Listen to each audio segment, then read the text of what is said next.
YouTube is not maintaining enough video to maintain smooth streaming. YouTube says I'm live on there. No, yeah, I'm there. Wait, I hit go... Hold on. It, like, refreshed the tab. Okay, hold on. We're gonna do the usual routine. It was keeping you on the waiting screen, but I do want to make sure that we are caught up. Okay, yeah, the VOD says it's just fine for me. We are probably getting a little bit of delay here and there, though. No? It looks like we're good. This is why I need a larger audience, so that if anything messes up, I can have a lot more people telling me if something's wrong. But yeah, does it look fine for you now, Kahila? I mean, allegedly I might be getting some buffering. It says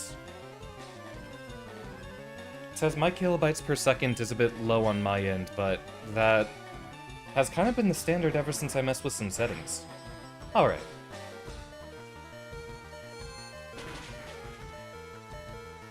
We will continue operating as normal then.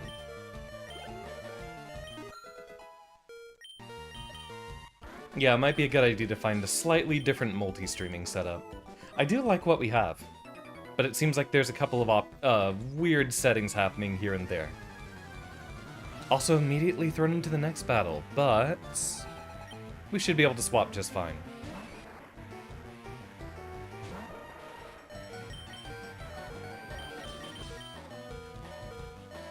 So, interesting bit of news, y'all. I did explicitly take a break this past weekend, since it was one where I had to do a lot of extra working. But funny enough, without streaming, I actually got a little bit bored. Quadruple not very effective, so yeah, that won't do any damage whatsoever.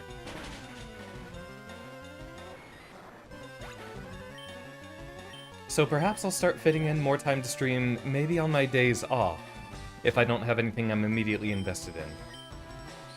I mean, those are great days to do guerrilla streams.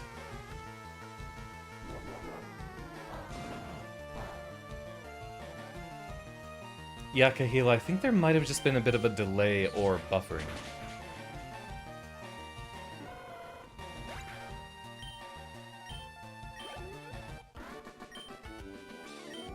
Judge, 1 point! Alright, let's go back for a little heal before we continue doing that.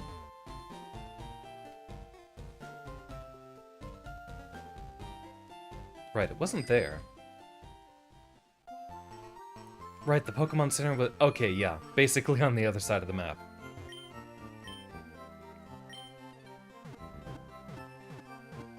Also, we've got the lucky egg. For the next couple of trainers, we need to make sure we have them handed to whoever's in front. Scyther's a little bit behind on levels, so we will... Wait. Yeah, Execute is holding the lucky egg. I'll take one of your brothers real quick.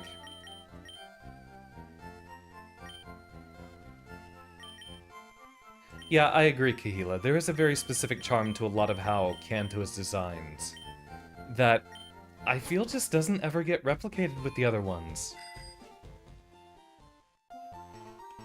I do like that we actually have a good number of buildings in here for what should be allegedly a city.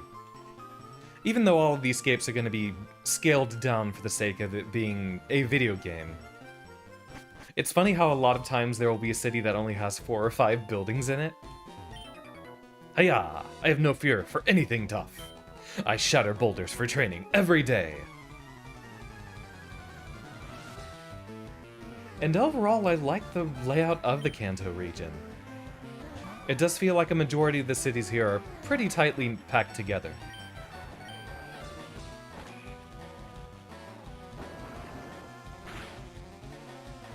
Hopefully there's more potential for very, very interesting designs here in the future. Also, I just noticed that is a huge difference in level. I'm not gonna do much.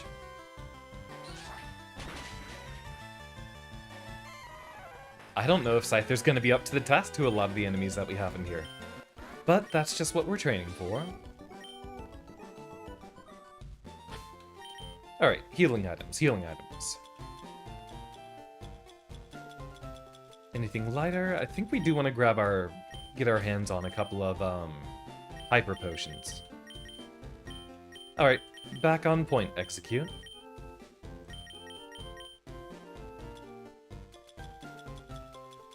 Before we get to the Elite Four, whenever we have a roughly finalized team, of course prone to changing once we get to anything going on after the Elite Four, there's still all the content with the Sevi islands.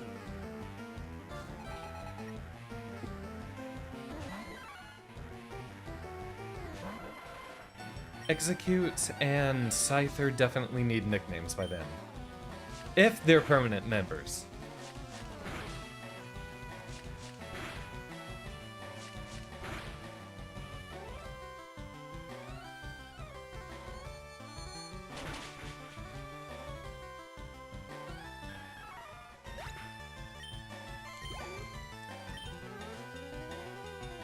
We haven't done Guilty Gear Strive either in a hot minute.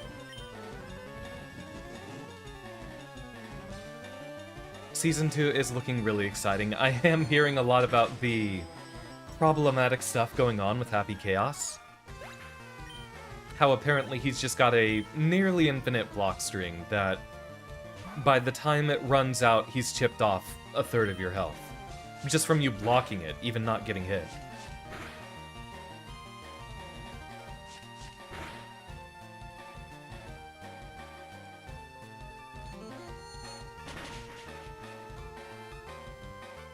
I think ultimately, as part of their design, they just need to accept the fact that, hey, you can't give a character that many plus frames off of a projectile that they can keep reloading.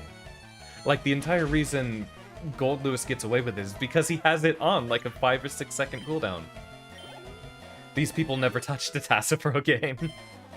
Yeah, just dodge the bullets easily. Backdash and use those iframes. I can't remember if the last guy fights us or just... Okay, yeah, he does. Grunt.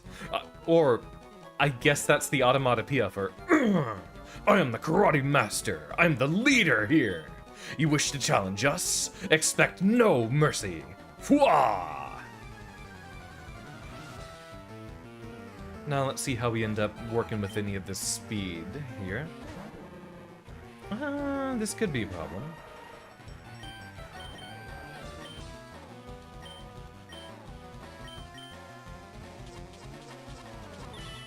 Not if they don't use an attacking move. Stab Psychic, but yeah, Hitmonlee and Hitmonchan both have very, very high special defense. So who do we swap in?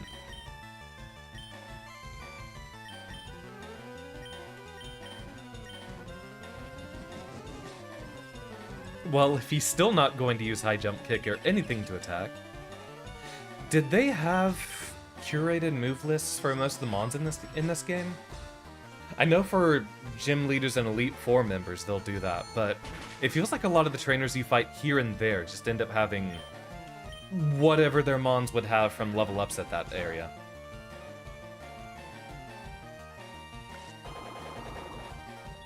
I mean, the fact that, yeah, that's what I mean, Kihila. The fact that gym leaders or Elite Four members would have more coverage on their movesets. NTM moves and such. It feels like a lot of the other mons around here. Then only for gym leaders, but Blue has it very bad. That's a shame.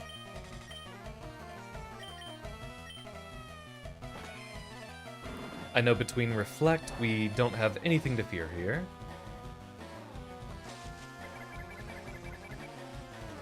Oh, Hitmonchan. I wish you were functionally a better Pokemon. Hey, that's a good option. And that probably does... Yeah, that does land the KO.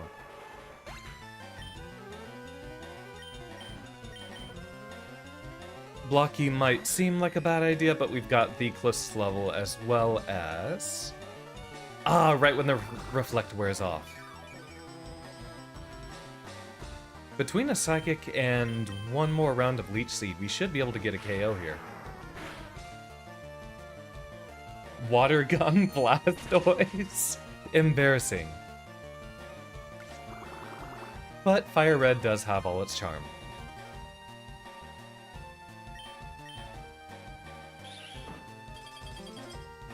Wish we had a Battle Frontier, though. There's that one kind of battle tower facility in the Sevi Islands, right?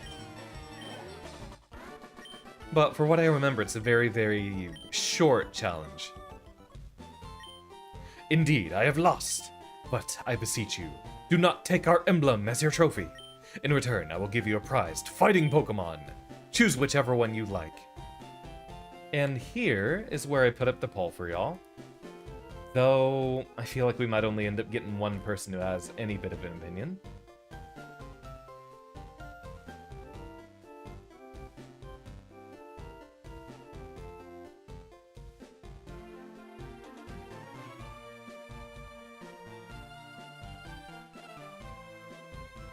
So do we want Hitmonlee or Hitmonchan? We're not going to be adding them onto the team, so it's mostly just for Pokédex completion. We're going to stop by the Pokemon Center here and then head into Silphco. Once y'all have an answer for that, the next time we have to come out here, we'll go ahead and grab one of them. Can we take the flower and pretend it's a Floette? Yeah, let's put an actual fairy type here in the first area. I wonder if people have done that. I know there's an enhanced version of Pokemon Emerald, or at least like a code base. Which, it's funny, I've been doing a lot of research into Pokemon ROM hacks and such. And people have made Pokemon Emerald, but with all of the Gen 8 and 9 mechanics and all the newer Pokemon backported. But has anyone done that for FireRed specifically? I know people like to mod Emerald a lot more just because it's a better game to mod. Too many poison types in Kanto. That is a good point. It would only have a few niche battles where it would work. Nothing for us there on that laptop. So, welcome everyone to the maze. This is going to be a hassle to get through. We should have a lot of weaker trainers here, so... Lucky egg for our Scyther who we plan on training. Marissa should have a chance to shine very soon. Actually, yeah, there's a lot of normal and poison types here. Hey, kid, what are you wandering here for? It is straight up the battle tower. Does it have multiple different trainers to it, though, is what I was wondering, Kahila.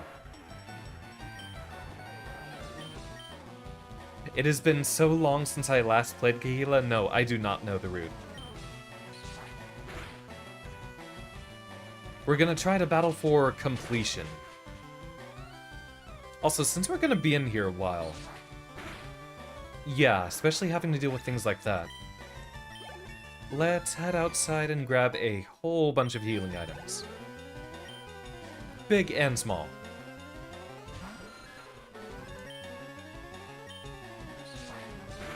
I mean, the backseating will be welcome if I start getting lost. But for the most part, I want to do... kind of completion routing. I want to make sure we hit every room and fight every trainer. Maximize the experience we're getting since we're training up a lot of mons that have been recent acquisitions. Howdy, Sophie. We're wandering our way into Silphco right now, having a very pleasant playthrough on FireRed. This would be where we send in Marissa.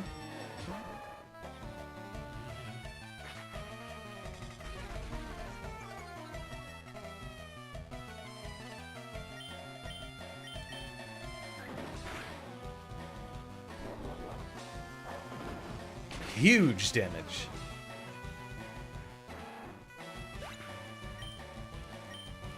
I wonder why Marissa is spelled like that. I've never seen anyone spell Marissa, specifically the Western version of the name, with one S. I've only ever seen it done with two. Because I read that and I think of Marisa, the Japanese name for, of course, the Toho character, as y'all know.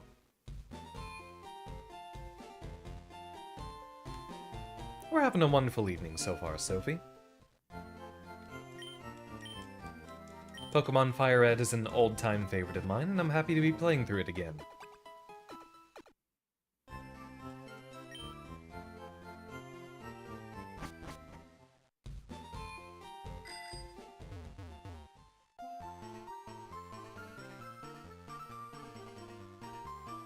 Yeah, the Pokemon was over here. Grab ourselves some healing items. So we could use... Ah, they're only selling Hyper Potions. Well, we have plenty of cash to go with. And these will be useful for... Well, I don't know if we want to go full send into... buying that many of them.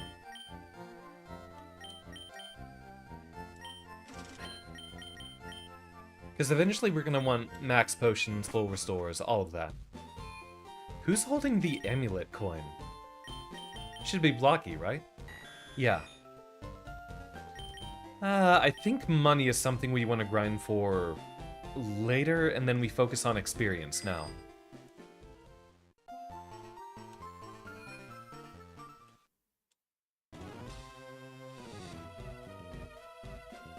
I like how all these facilities where you have to fight Team Rocket have really, really sinister music tracks. Howdy, Mel. Glad to see you.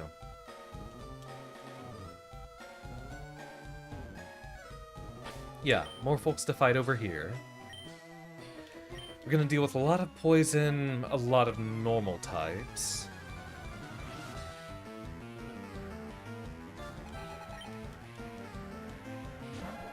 And Cubone, apparently. Well, thank you, Sophie.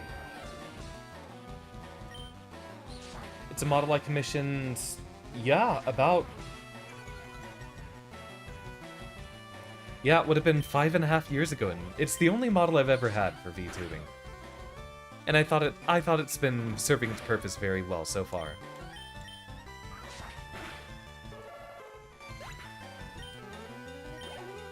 Always love when someone gives a compliment on it.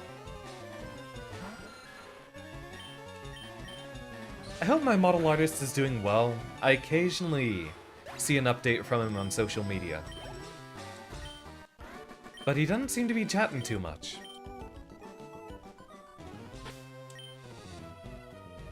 I don't know if he's still working on VTuber model commissions. It's off limits here. Go home. Wonder how the original sketch looked like, the one for the commission? The one that I gave for the commission? I still have it, Kahila, if you wanted to see it. Pokemon Champions has made you want to try and liberate some of your Pokemon from the 3DS home. I will admit, I'm excited too, but hearing a lot of what they have on offer...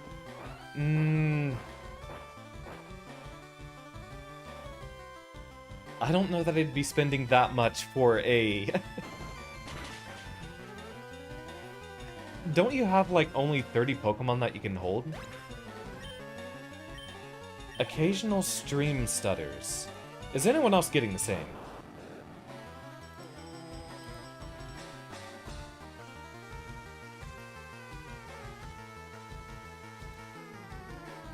Well, much appreciated, Sophie. Yeah, I shouldn't have any other connection issues, but I do have a little bit less... Oh, wow.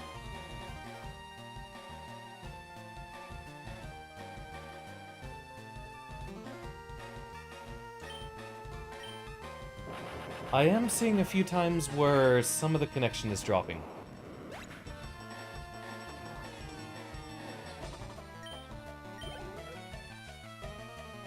Well, I'd love to look into it, though... Regarding newer Pokemon games... I definitely have thought about getting, like, Legend ZA or some of the other titles.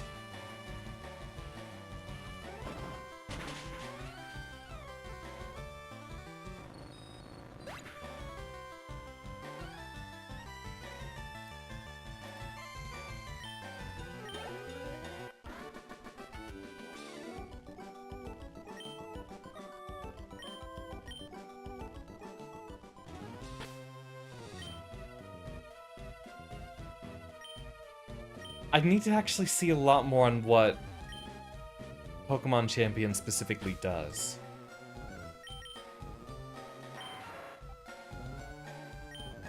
Because I know it's used for a lot of battling and stuff like that, and it's just battling, right?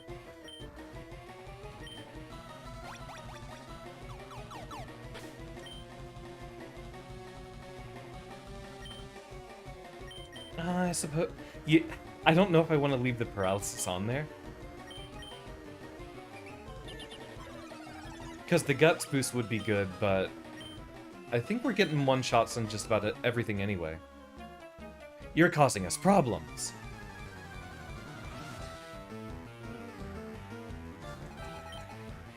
Are y'all interested in seeing much newer Pokemon games, by the way?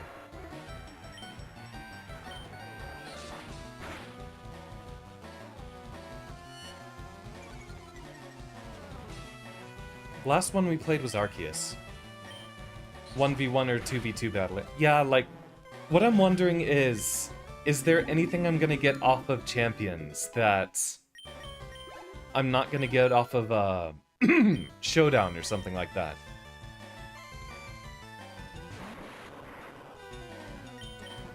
Yeah, I haven't looked into it either.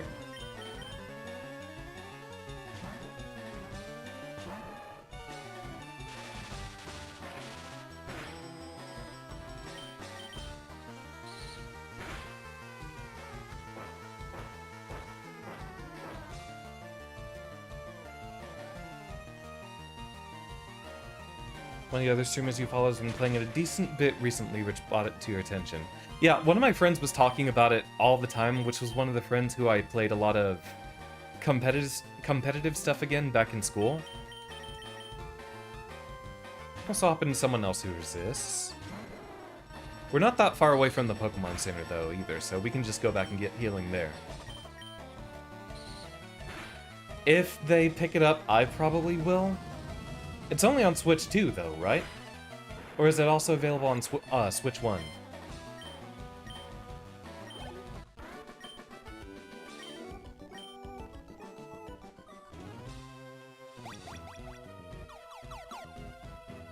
Yeah, I've heard there's a lot of new Mega Evolutions and stuff, which is cool. Switch and mobile. Okay, so it's a lot different from what I was expecting. Mobile? Huh. Well, shows how little attention I've been paying to it. Anything Pokemon related I've heard from my friends has been Pokopia for a while. And then once Tomodachi came out last week, that is the only thing all my friends have been playing. Which, depending on how busy this weekend ends up being, it will be busy. I'd love to do a Tomodachi stream for y'all. I mean, it will be happening. The question is whether or not it happens this weekend or a little bit into next week or just next weekend completely.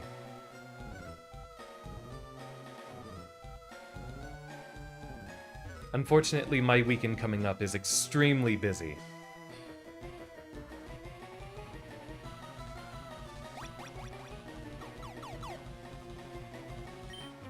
I am one of the 4 Rocket Brothers. Quadruplets, maybe? What are your requests, Kahila? Because as I said earlier, I have been thinking a lot more about streaming more lately.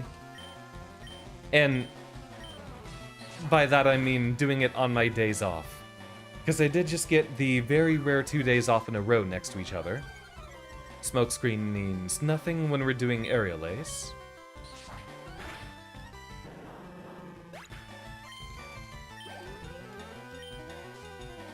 So I have been thinking about more stuff on my days off. Getting occasional stutters over there. I guess as long as the YouTube VOD is alright. I don't know what would be messing with my connection right now.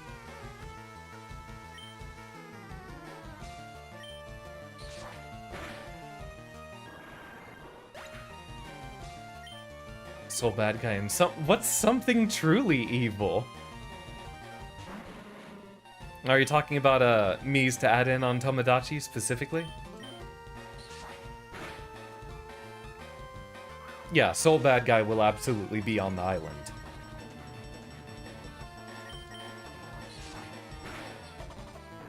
My roommate, Primey, has been doing nothing but incredibly evil characters. Lots of them OCs.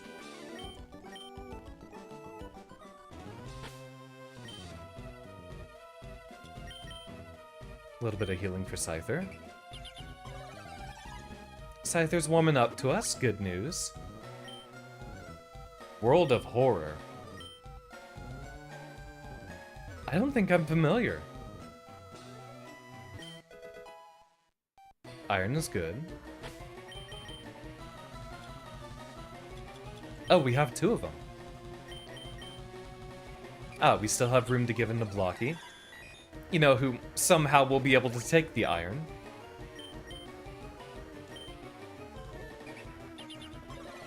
Enjoy your dinner, Storm. Wait. Okay, so we're not able to rest in those. Team Rocket's boss is terribly cruel. To him, Pokemon are just tools to be used. What will happen if that tyrant takes over the company? Well, if it's all contained within one building, then maybe I could see it being feasible for a crime lord to take it over. I wonder if Silph is finished.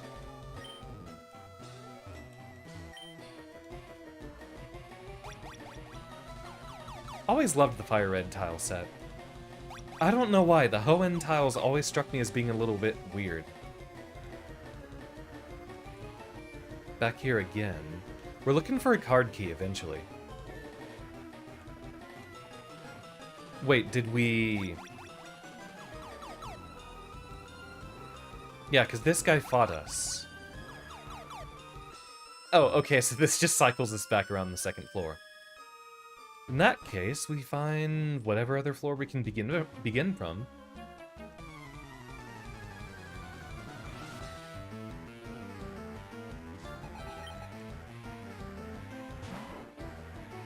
What a weird thing to notice. How so?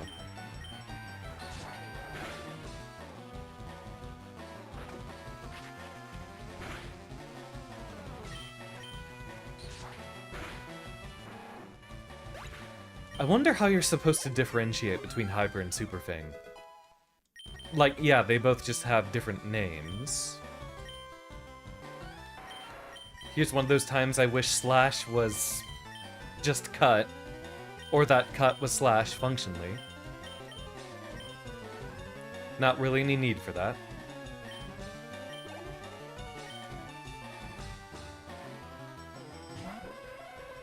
Don't think of the tiles themselves. I mean, when I say that, I am thinking about everything in general. Like how it all cohesively comes together. But yeah, by that point, I do mean specifically the aesthetics of everything in FireRed. I like the tile set here a lot more than the tile set that you get out of... Or the aesthetics, even, if we're making that specific point. The aesthetics that you get from...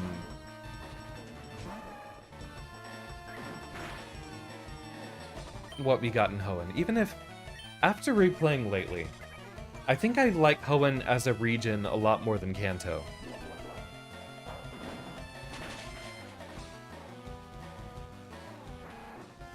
Still trying to figure out which regions I consider to be my favorite. Because it's going to be difficult to try to differentiate that from... well, let's see. Vital Throw isn't that good.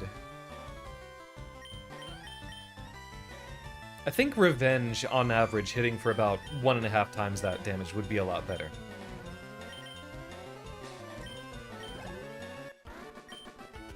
I like how it's labeled as 100 accuracy. And not the specifically skips accuracy checks amount. I work for Silphco, what am I to do?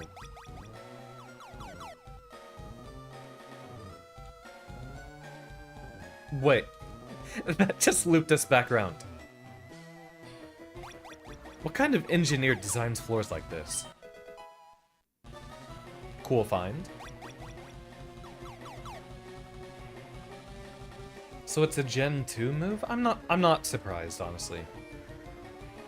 All the weird fighting moves you find on, like, Machop, I feel have their Gen 2 origins.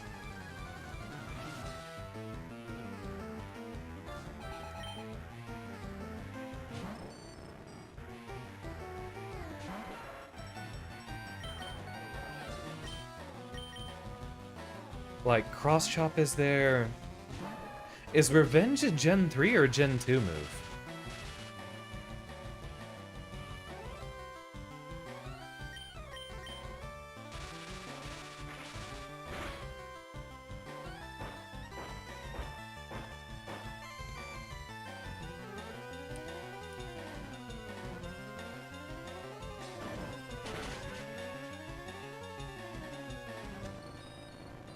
We've also got Dynamic Punch this generation. Yeah, wait, Dynamic Punch is a Gen 1 move. I just never think about it until Gen 4 because no one would be using it until you ended up getting No Guard. If we're gonna be getting a one-shot anyway, might as well just use Revenge.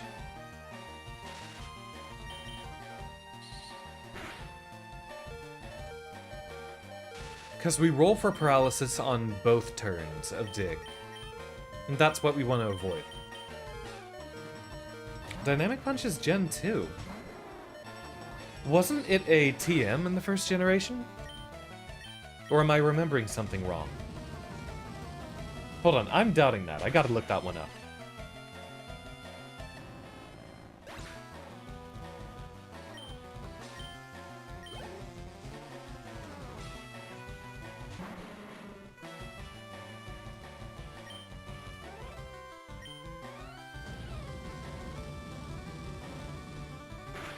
Huh.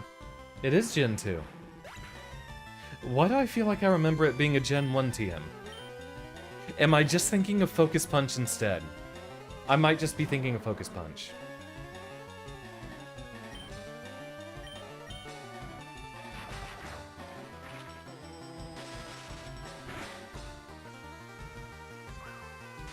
Weezing's pretty bulky like that.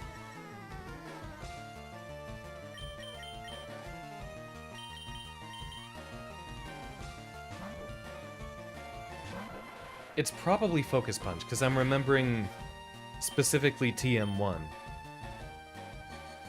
And yeah, that's the TM that we just got for this generation, but what was TM1 in the first generation? Was it still... was never a TM. What am I thinking? Pokemon, Red, Blue, TM list. Show me the money. Oh, it was Mega Punch. That's what I'm thinking of.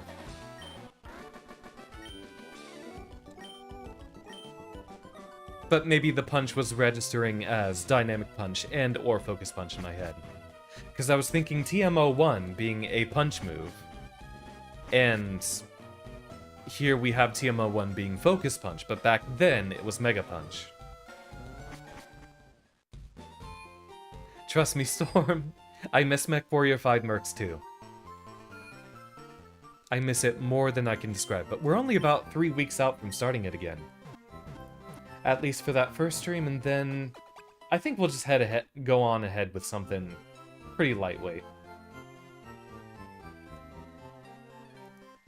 Also, what were the results on our poll? Yep, Hitmonlee. Alright.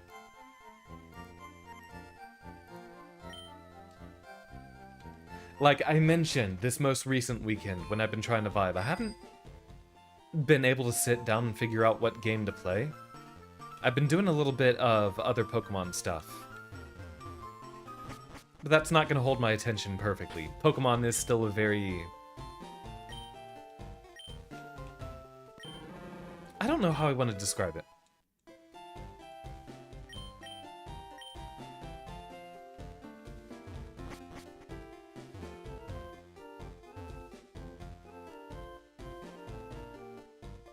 Kahila, are you looking up the glitch movesets?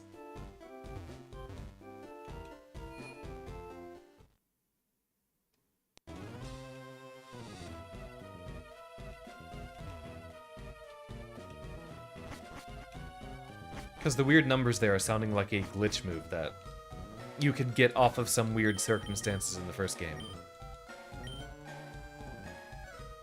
Funny how reading that garbage data does get interpreted like that. Whenever I've done game development and the wrong data type or the wrong information was trying to be read, it would explicitly crash the game or throw an error. But it's funny how so many of these games keep trying to run in spite of that.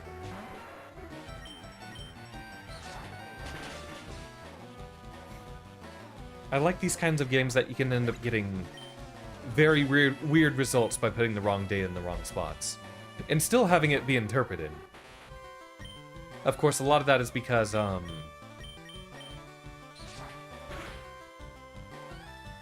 like, the computations for red and blue would have been mostly hardware level, right? The cartridges themselves have most of the stuff that would need to be done.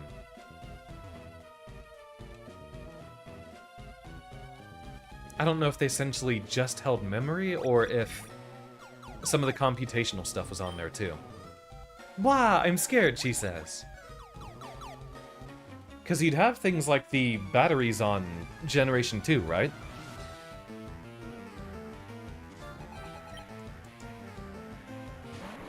So I imagine some of the data, or computing, would be on the cartridges themselves, right? We'll go for Sidewinder for the resist.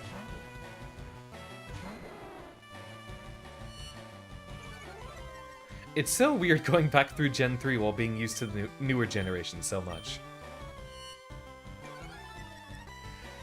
Would y'all like Pokemon to just be a regular thing again? Sidewinder! Indeed, Storm.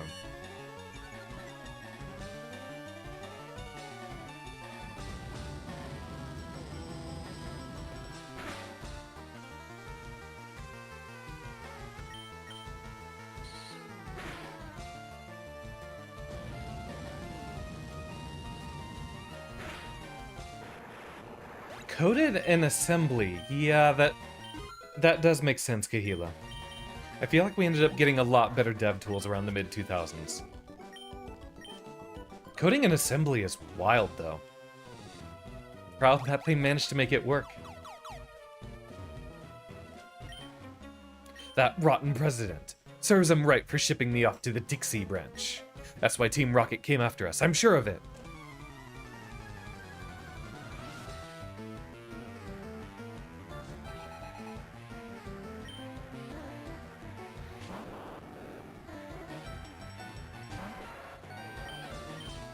Kind of a weak Voltorb, but...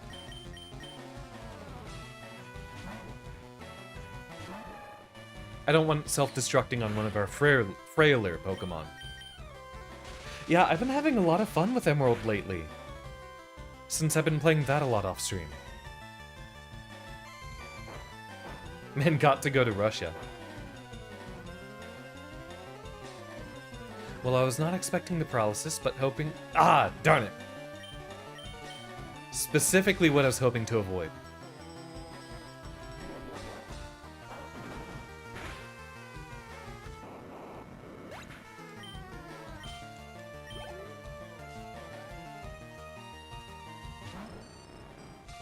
Well, a lot of mons to sift here through. And with Guts, we should be doing a heck of a lot of damage to every single one of them. Of course, if that ends up happening, I'd rather switch out.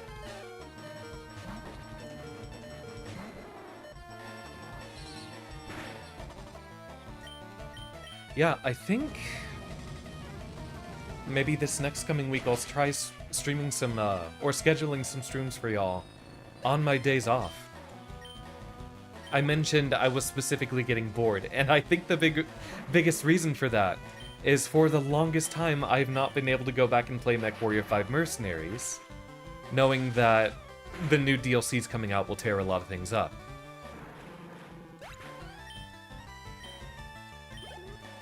So between what we had last for Mercs when we started streaming it, which would have been Solaris Showdown coming out in March of 2024, I believe. We had about a year and a half before... Wait, what was the next one?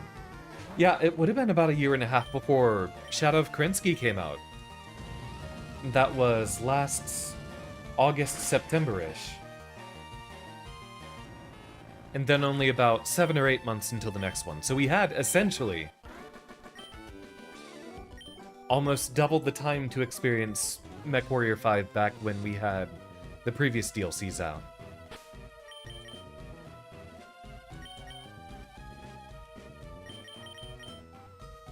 And it's funny, that was just my token game to play.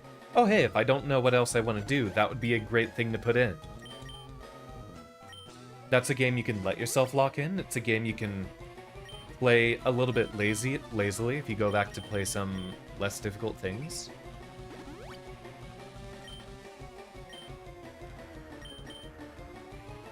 I've been explicitly telling myself to give myself more time off. But then on the days I'm not streaming, I've gotten so bored.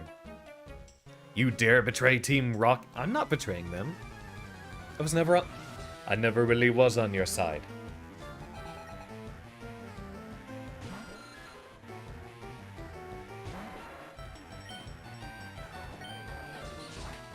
I mean, Storm, the yet another mech lab is so core to the experience that it gets updated really, really quickly anyway. I have seen the details on the Sunder. It looks pretty exciting. Alright, Scyther's basically caught up on level now.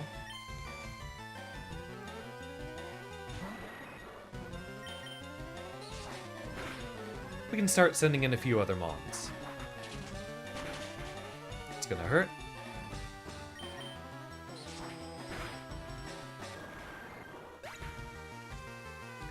Well, guess who decided to visit, y'all?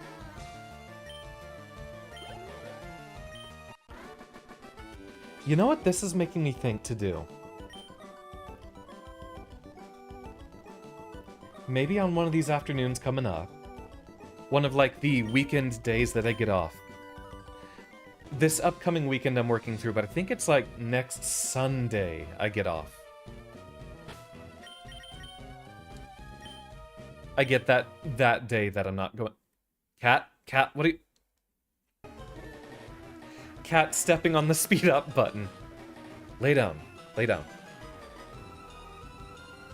Yeah, Skronko likes walking all over the keyboard these days, and I gotta find a way to get him to stop doing that. If you ever hear the audio mute like that, it's probably him stepping on the speed up button. Which, you know what? Soon I can I'm just gonna unbind that now.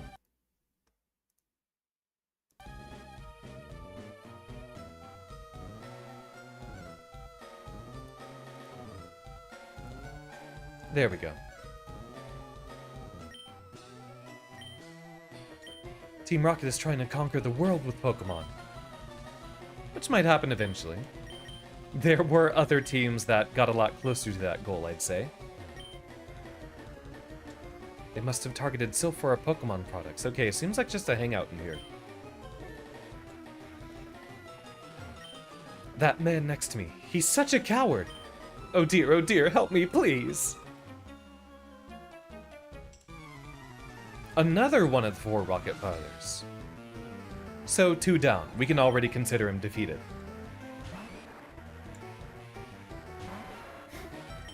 But what I'm possibly thinking for y'all... Have you seen Rainbow Rocket? Funny enough, I never got to that specific story in Ultra Sun. I think by the time I stopped playing it, it was a similar tale to how things ended up going for me in XY. I got to the point right before wanting to catch a really, really good Legendary, and kind of like paused there because I wanted to take the time, an afternoon on a weekend or something like that, and make sure I caught a really good one with good nature, good IVs and such. And then just never went back to it. Don't you have to get through the Ultra Beast questline to get to Rainbow Rocket?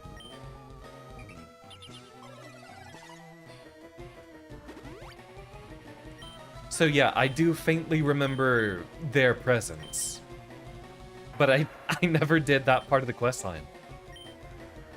Which, yeah, I'd love to go through Sun, Moon, Ultra Sun, Ultra Moon with y'all. Those are probably my second favorite set of Pokemon games behind Black and White. I'm one of the 4... Okay. 3 out of 4 now.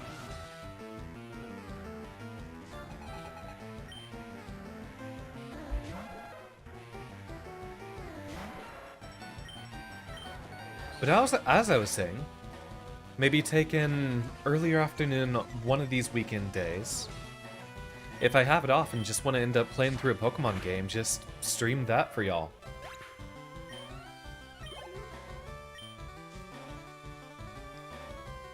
There's fun mechanics in the DES and 3DS games that are now dead in the water. Yeah, and it's sad how much of the cool things are gone for what I consider the best Pokemon era.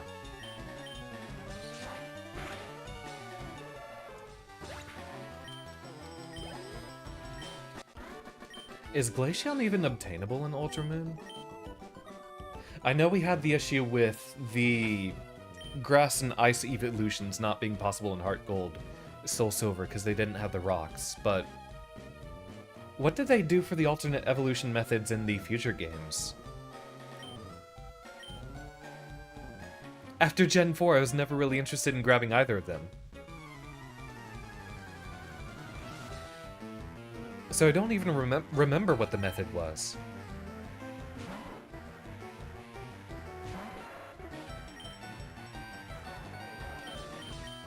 I think we might want to give Scyther a rest for a little bit. Funny how Marissa is leveling up even quicker now. Change that in Gen 8 to just use the stone. Yeah, that checks out.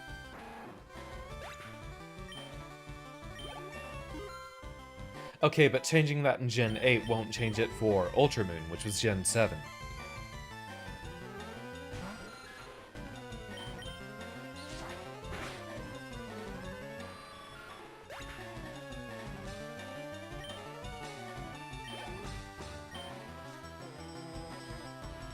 Yeah, I do like that they fixed that for future releases.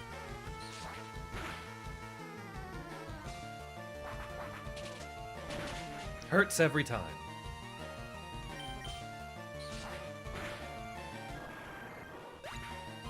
But yeah, I do like my diverse Pokemon biomes, but forcing the exact same setup over and over again, not a good idea.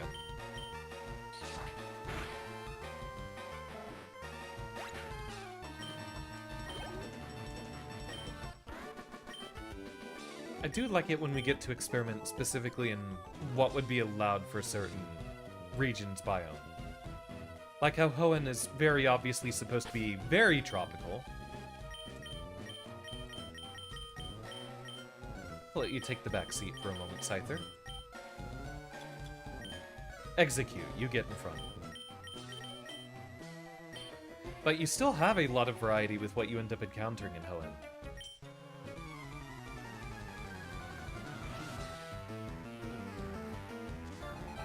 You still have volcanoes, you still have forest areas, you have a lot of water. And, in my personal opinion, probably the most unique set of towns in the whole series. Like, I love Fortree, I love Pacific Log.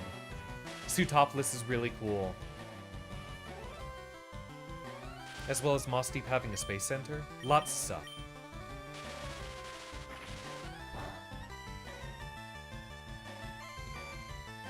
I'd highly recommend it, Storm.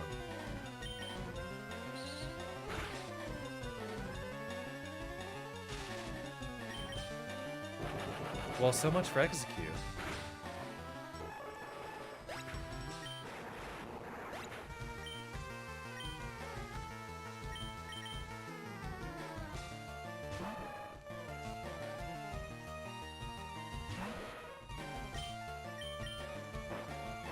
Yeah, even if we come across poison types with Marissa, she still has Dig.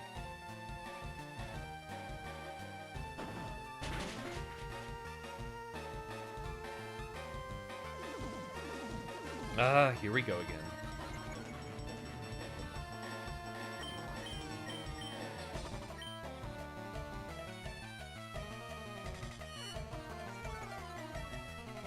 I feel like Foresight as a utility move should have a lot more utility to it. More than just resetting evasiveness.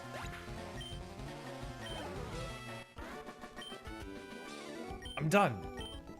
Yeah, we're not too far away from Earthquake. Calcium, huh?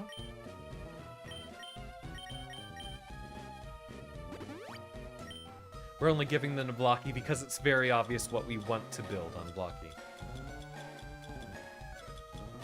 We don't have any regular revives.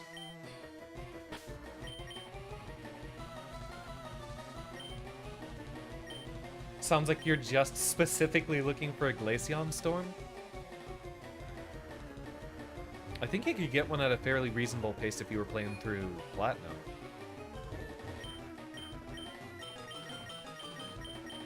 I cannot for the life of me imagine trying to go back through Diamond and Pearl. Alright. Something we forgot to grab were a few revives. Oh, do we have a reflection in the fountain? Oh, that's cool. We don't get that often enough.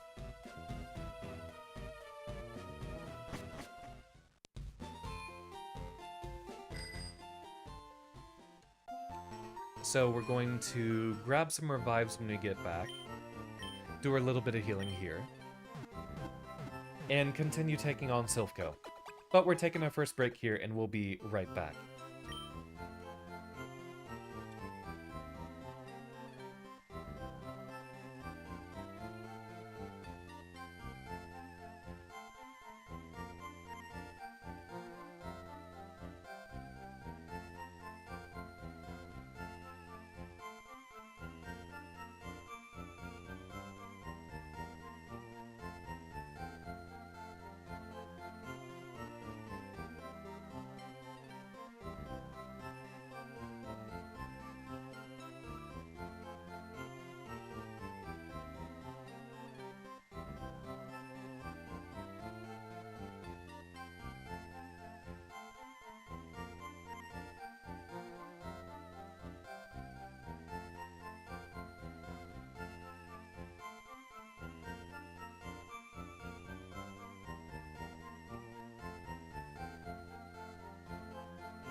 And we are back in. Welcome back, everyone.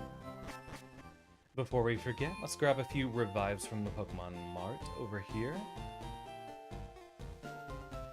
I like what your team looks like, Storm. Incineroar, Lurantis... Yeah, I ended up liking Lurantis a lot through my playthrough as well. We're always going to want revives, so no harm in spending a lot of money on them. Eevee obtained in Sword. Is that going to be what you're focusing on now? Just specifically getting a Glaceon?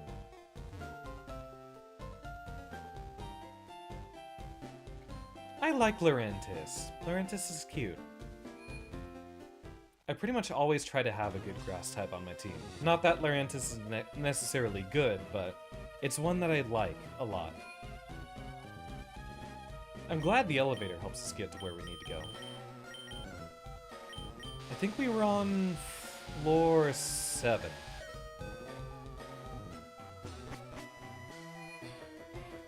Yeah, just fought this guy.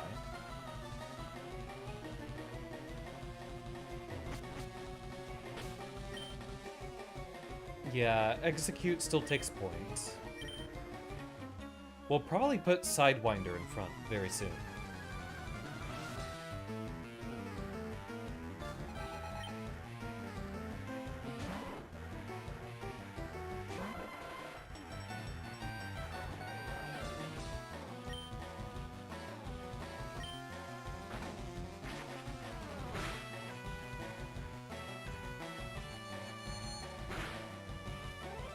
What are you thinking about, Sword and Shield, by the way, Storm? Like, when did those games come out? Like, 5-6 years ago? I never gave them a chance, but with me getting the Pokemon itch back, I'm thinking it's very much a possibility to go back and revisit them.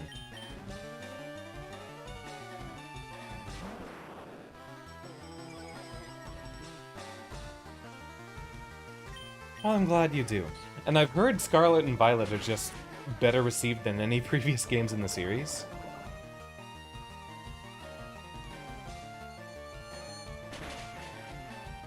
Like, getting to the point of seeing that so many of my old favorites are still going to be around on the older games, and if I end up enjoying the older games more, yeah, I can always come back and play them.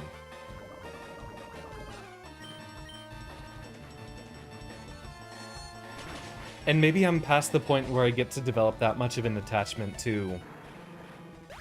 Oh yeah, this one Pokemon I carried over from a very, very old version I'm keeping with me. That kind of stuff.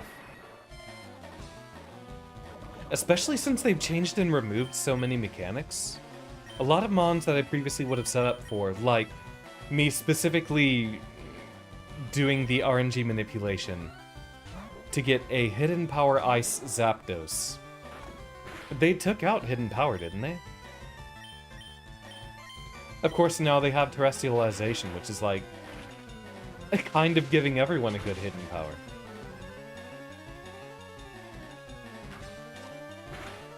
How good is Terra Ice Zapdos, I wonder?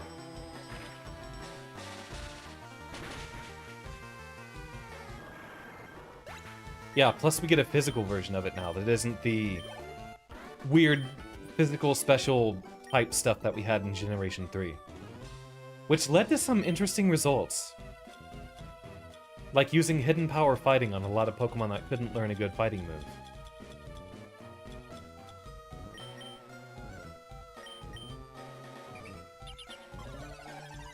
I'm turning into an ice type, I tell you.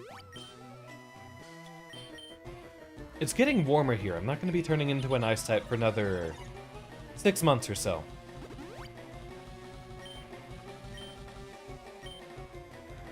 I don't even know if I got to finish my tangent before being pulled off of it.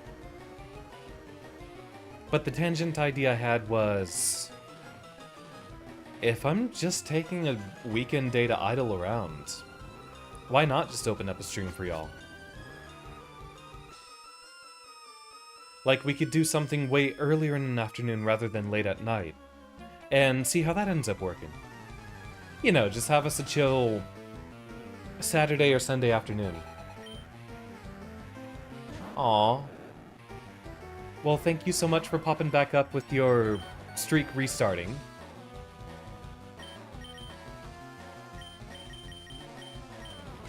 And y'all don't have to commit to watching every single stream, but it does warm my heart so much that y'all are willing to be around for that. Genuinely, it makes me so happy just to see anyone, even if y'all pop in and, like, say hi once. Seeing so many of the same faces after doing this for years keeps my heart warm.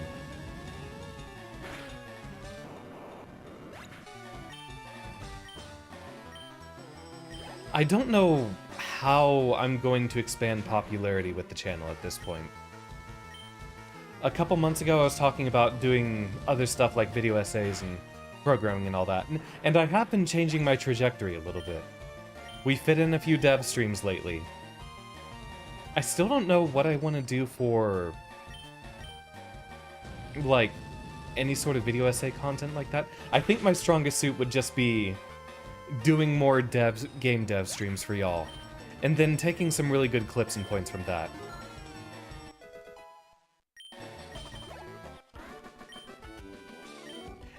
Maybe me getting bored this last weekend is a good sign. Gives me room to try to focus on and practice new skills. I heard a kid was wandering around.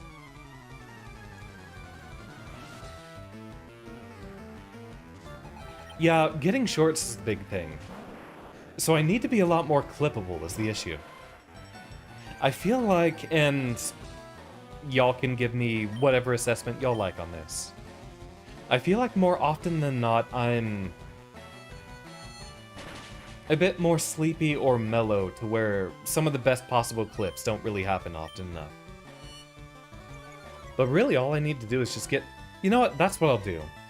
Next time I'm really making sure I have days off, I'll just get a workflow for taking down some clips or bits from Twitch and then just re-uploading those to YouTube.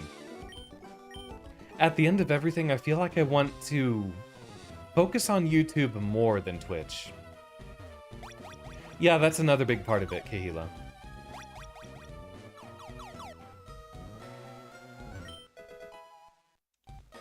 There we go, we've been waiting for this. Show Team Rocket a little respect, he says, blocking our way. I wonder if we're supposed to make him step out from the other side, and then that's how we get in here normally.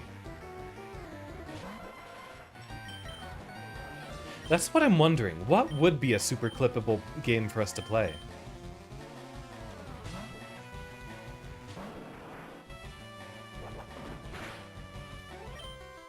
Even then, we still have really good moments playing like Strive or anything else like that.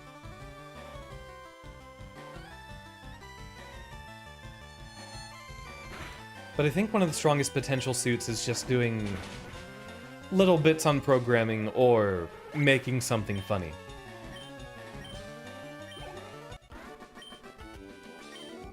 Because regarding video essays, I don't know what I'd have to speak about factually, but that is the hope that eventually I can get to the spot of, oh, if I could just ramble about a hyperfixation for hours on end, that'd be great.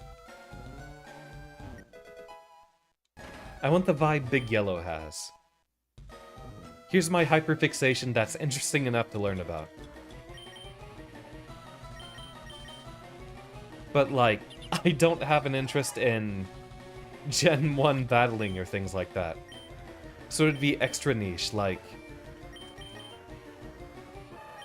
underplayed fighting game kind of stuff. Like, very niche fighting game stuff. Which also works. But then there'd have to be things on, like, those thugs that took over our building. Their boss said he was looking for strong Pokemon. I hope our president managed to avoid trouble. I guess now we just go back through the entire floor. Like, the entire building and open up every door that we find. Also, I have a cat in my way again. Here we go. Give me the goods. Alright, cat. He is just standing up on the desk, being in the way. That's an item we can sell. We're never going to use those items in battle.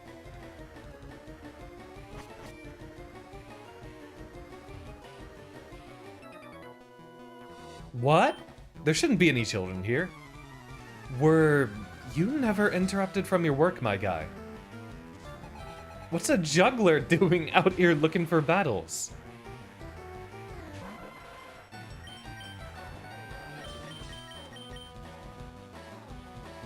But how about that for a weekend or two from now? Just grab a whole bunch of extra snacks, and then maybe queue up a different Pokemon game to play on that afternoon, or something else I can just play for an extended period of time. See, the biggest issue is I want to have a record kept of any of my potential best streams. So I do want them to be things I export to YouTube and all that. Or even just simultaneously stream to YouTube. But if it's something that I'm doing as a guerrilla stream on a weekend, that kind of conflicts with what I'm trying to do there, because who knows when I'd go back to be picking it up. If it's a stream people have been waiting on or people have been excited to see, hey, look at that. Completely normal evolution technique, you know. Machamp always leveled up and evolved after a certain point. You know, we didn't have to do any trading whatsoever.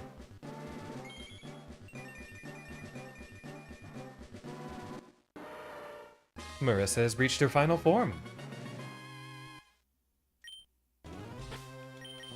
And now she should have some really, really gross strong stats. Yeah, look at that. I think that's more attack than anyone we have. Yeah. More attack than anyone. Yeah, Steins Gate time travel shenanigans. It's a Pokemon report. Pokemon Lab created Porygon, the first virtual reality Pokemon. Ignore Miyamoto's inputs. Yeah, we want to be able to do this all in single player. Team Rocket is in an uproar over some intruder. That's you, right? Yeah, the guy who just unlocked you out of the broom closet, apparently.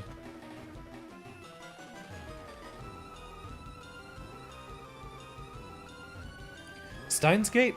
I've watched through the anime, and trust me, the visual novel 100% is on the list for me to go through with Ame whenever they can stream as well. The doors are electronically locked. Takes a card key, which we have to unlock them.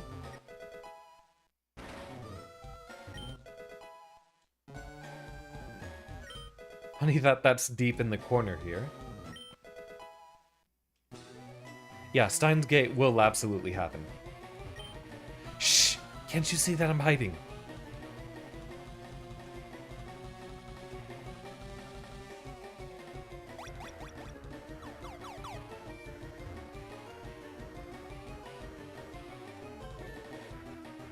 Very appropriate music track. It sounds as frantic as it is. Trying to get through all these different teleporters. Help! I'm a Silph employee, he says, immediately attacking me.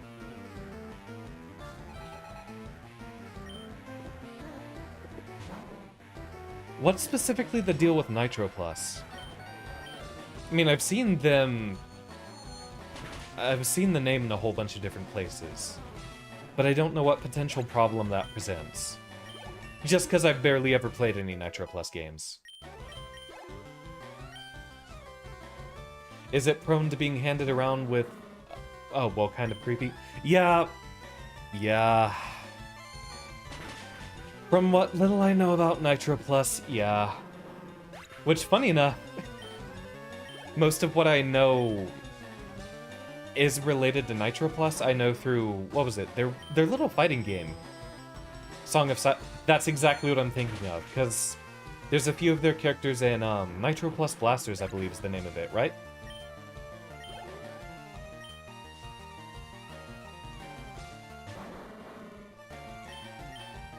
I don't know if I'm ever going to play through Song of Saya. And I mean off-stream, because I don't think you could get away with streaming that on Twitch. How did you know I was a rocket?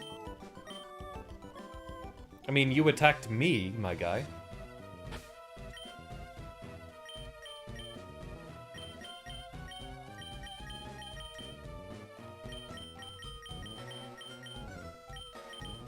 Sidewinder's doing well, so Scyther back in front. That's why Supersonico got popular, partially. Huh. Are you talking about specifically Nitro Plus blasters, or Nitro Plus in general?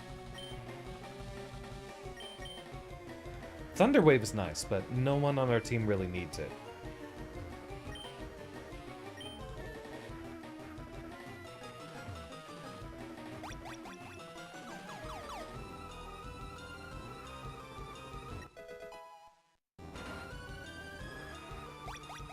Oh, we got something that... Gary! What's he doing here? What kept you, Xander? Hahaha, I thought you'd turn up if I waited here. I guess Team Rocket slowed you down, not that I care. Saw you in Saffron, so I decided to see if you got better. What's he doing here? I don't remember this.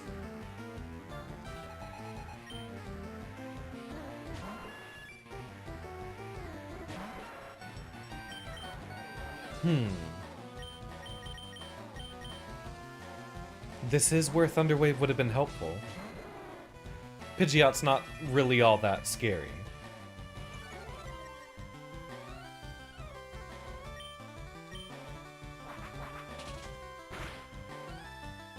He's here specifically to jump me. You're entirely right, Storm.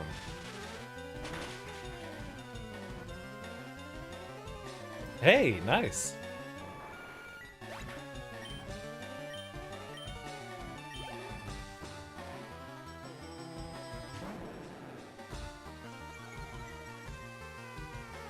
This is also where we really want Thunderbolt to hit. Ah, but we specifically died the exact amount of HP that's needed for that.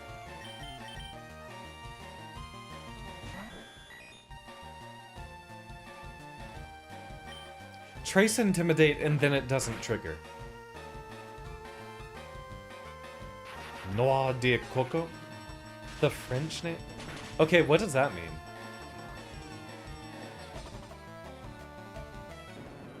Death by egg?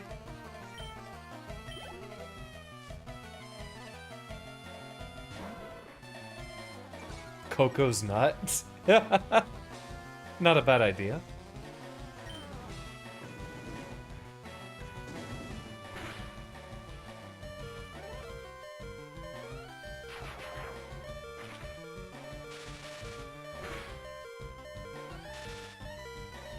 Hey, look at that.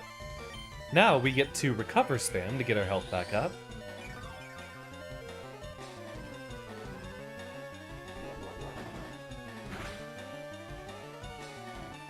And hey, if you keep doing that.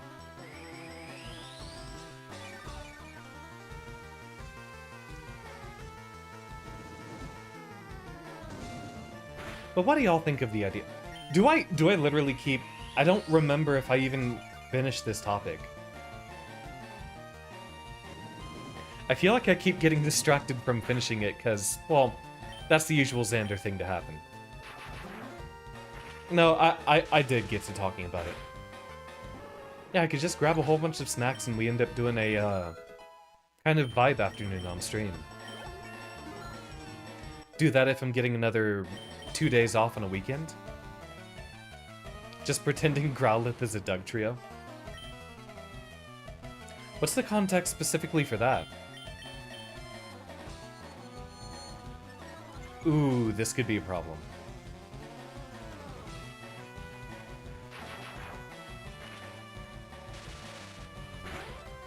We kind of... Oh, well, there we go. We got it.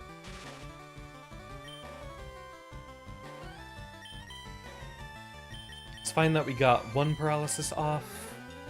Nitori should be able to get some good damage off with a bite here. Trace Arena Tap to recover 16 times.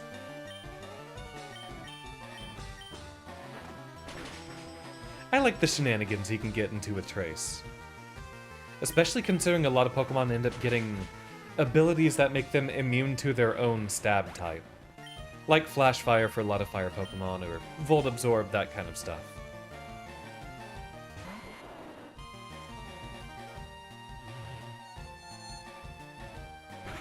That's gonna hurt. But so will this.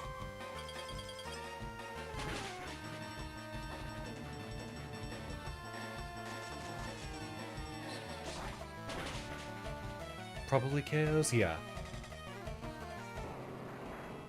Well, luckily, no matter what starter we had to face here... Ah, Sidewinder got KO'd, that's right. Execute, you've got almost a mirror matchup here. But you are out of Psychics, that's right. Darn!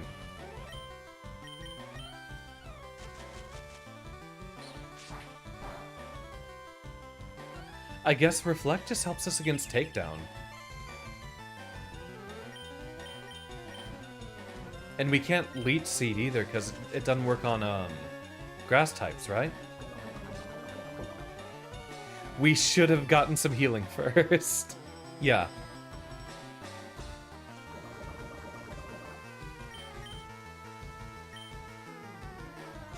Or Flygon, infamously. I didn't think about that. That is really funny. I think Blocky's gonna be bulky enough to just go through a lot of this. Yeah, Razor Leaf without the super effective damage shouldn't do that much. Of course, I don't know if we get to survive another one.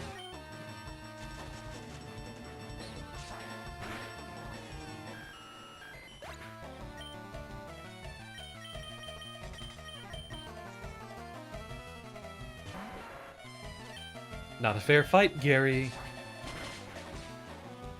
We weren't at full health before we started, Gary.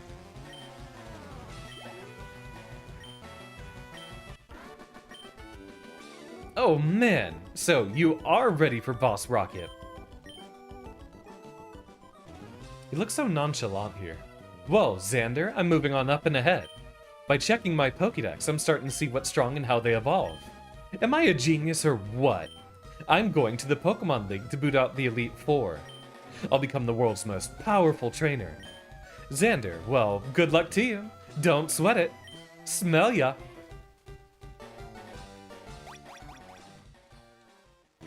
Oh, hi, you're not a rocket. You came to save us? Why, thank you. I want you to have this Pokemon for saving us.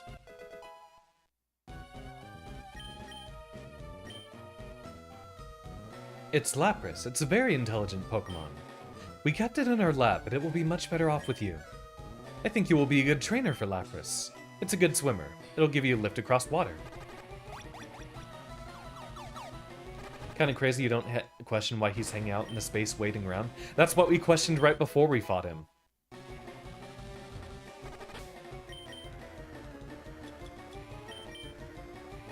Okay, basically everyone is very low on their status right now. Welcome, by the way, Tito. Glad to see you. Yeah, escape ropes at the very beginning. One of the few times that item ever gets used. KO Gengar, KO Porygon 2, or I retire. I never thought about how it affects the Flygon matchup specifically either. But how you doing, Tito?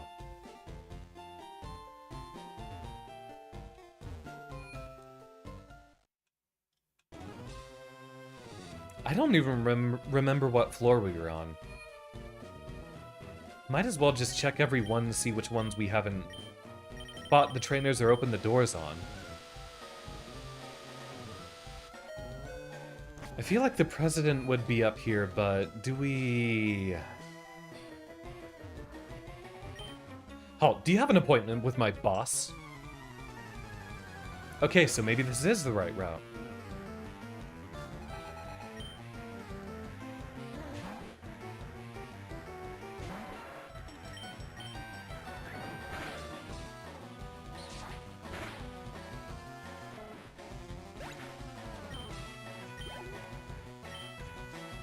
So, regarding your mention of Choice Band Flygon, are you specifically talking about the absolutely abhorrent matchup it would have against, presumably Trace Porygon 2 or Gengar having Levitate?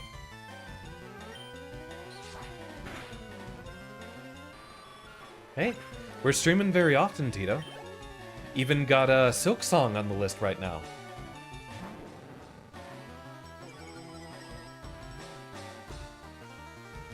It's kind of sad when a Mon just loses a very specific important matchup. Like a Mon that would otherwise be very good in a tier if it wasn't for the fact that there's one or two specific bad matchups they can't handle.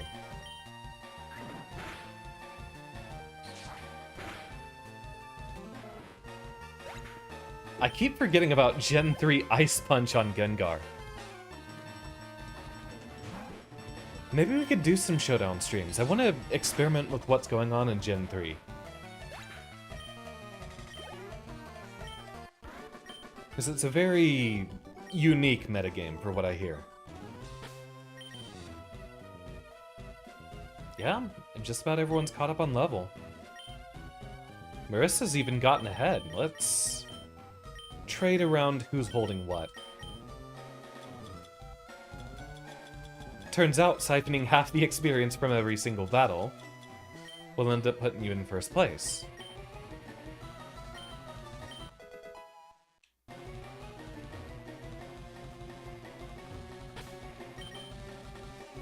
I know we have limited inventory space in these games, which is why I'm wanting to use these immediately.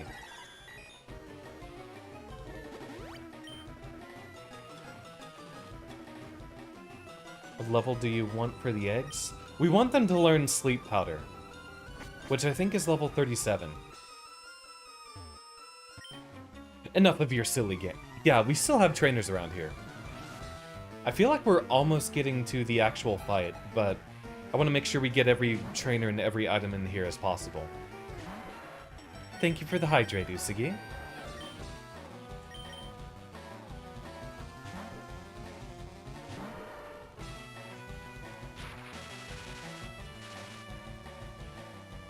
You know what? Maybe that's just what Digimon Time Stranger ends up being. Since I know that's going to be a very, very slow-paced stream, just save that for an afternoon where I can save like 6 hours for it and just stream it then.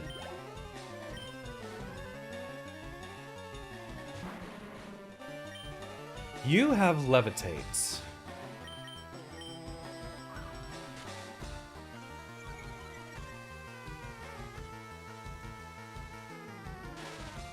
Which, if I remember correctly, in Generation 3, Weezing's actually pretty good, right? I know it's got great physically defensive prowess. It's got Levitate on a ground-weak Pokemon.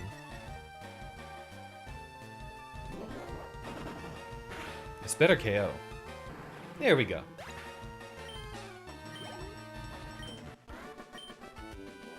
No continues left.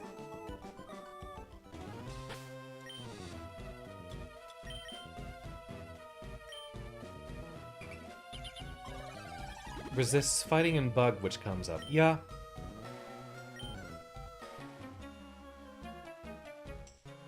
Welcome to the 10th floor.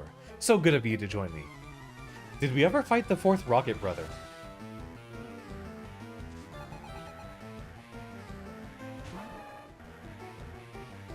Are you saying you may be gassing up Gen 3 too much? I mean, this was the generation I started playing Pokemon.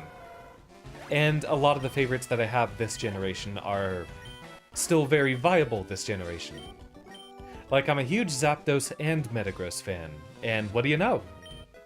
Turns out they're both really, really good this generation. So I'd love to take a peek into the metagame at least.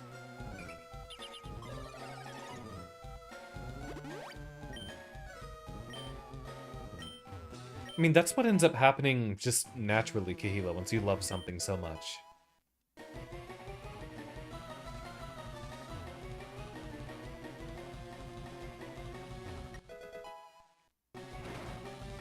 Once you love something enough, you understand what its flaws are. Okay, so we already saw you.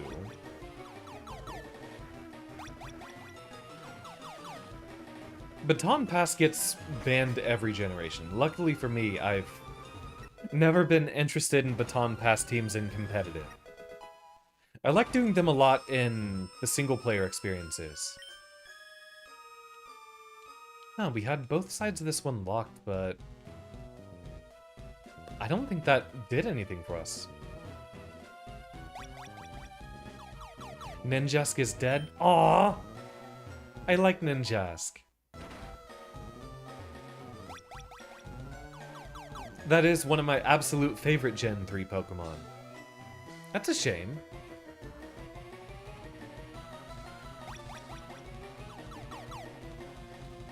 Okay, I feel like by now we've unlocked every door.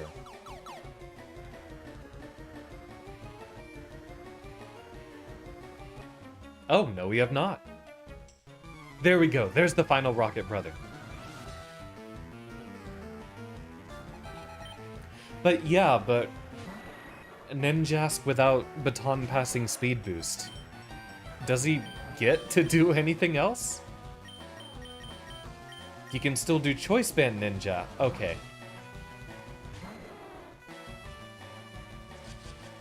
I guess. I never imagined much of Choice Band Ninjask. Especially since that would have to be like, what? Hidden Power Bug and Wing Attack? Or Aerial Ace?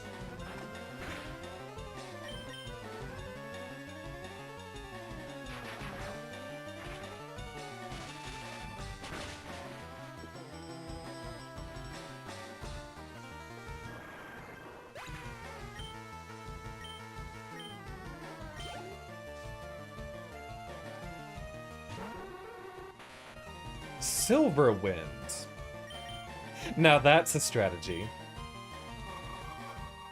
Gamble on that 10% to win the game right there.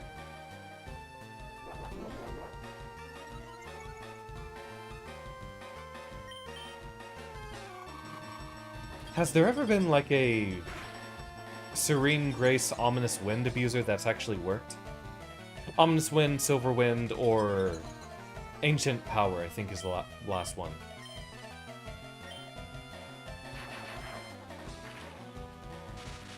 Hey, we got the freeze.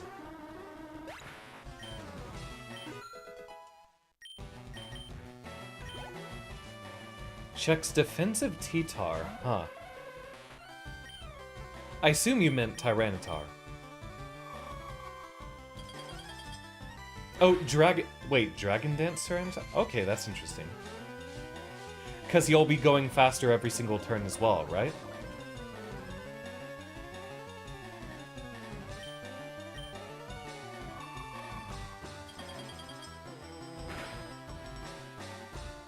Yeah, I forgot Dragon Dance, what? It's an egg move this generation? I never did much with egg moves in Generation 3. I think I did it for Cross Chop once.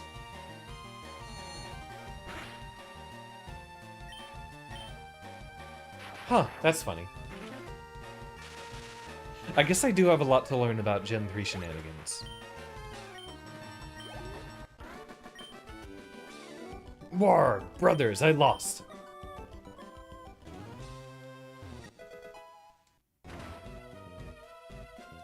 Oh. Hey, we do have a spot to heal.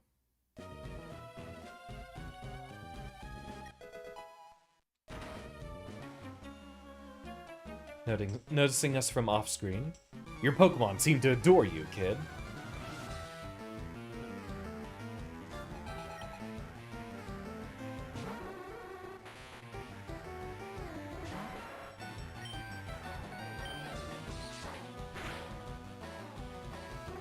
Good enough damage. Is Silverwind a move tutor move in Generation 3? Like, I know the Emerald Battle Frontier gave a lot of really weird tutor moves that you get, and some really cool ones, like the Elemental Punches. A shame that I didn't finish through Emerald. I probably would have loved the Battle Frontier back then.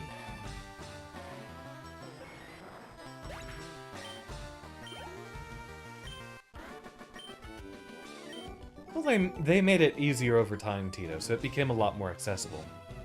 I don't know if you had a point where you stopped playing Pokemon like I did. I support Team Rocket more than I support Silphco. Just, yeah, that's what I was thinking. It does sound like a level move for ninjas. But what I'm specifically wondering is, what does Scyther get? I know Scyther has a huge, absolutely massive glow up in Gen 4. And Scizor. But beforehand, we don't really get good bug attacking moves. The torch has been handed to Twitch chat. Thank you so much, Kahila. See you soon.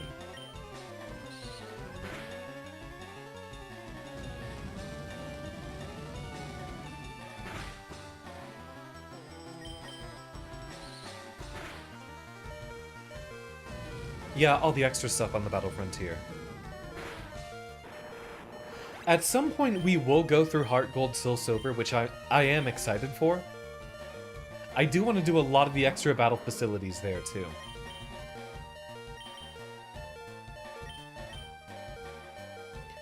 We should have sent out Execute. That would have been a lot better here.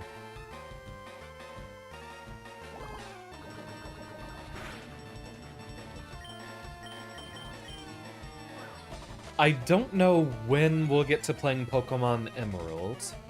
I'd like to play an updated version of it. I just mentioned the enhanced Emerald version that backports a lot of the newer features. I want to see if there's a definitive Emerald version we could find that maybe includes a lot of stuff from newer gens. Because I'd like to go through all of the Emerald battle facilities, but hopefully with newer mons and mechanics. That would be cool.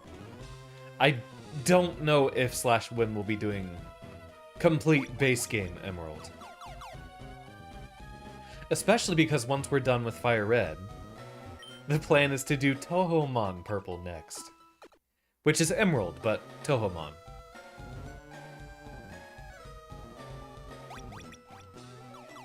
And hey y'all, the goal is once we reach...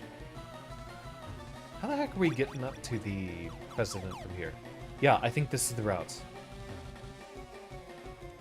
I think we've... No, we haven't fought everyone. There's stuff going on floor 7 there, too.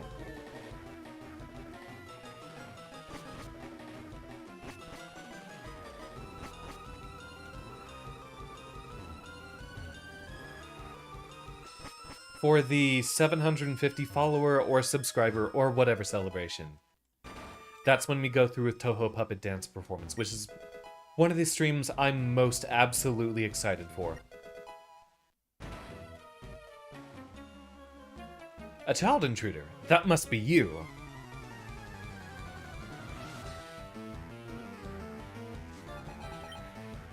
And Puppet Dance Performance might even just be something that I play through multiple times. I think that might be the most replayable Pokemon experience I can imagine. You can pick from any of them as a starter. Everyone evolves into 3 different forms, so at minimum, you can even pick the same ones and go through the playthrough 3 different times, with entirely different teams by technicality. And the battling is very balanced and very solid. It falls into a lot less of the traps that you get from playing these games over and over again, where you have, oh, this is the exact same bird that you get in the early route, this is the exact same early game rodent or dog or mammal, so on and so forth. In a lot of cases, you'll get 1 or 2 token really, really good Pokemon of a specific type. Ends up being a bit of a pain to go through and do something very different each time. Tito, Puppet Dance Performance is Tohomon, but built entirely as its own game.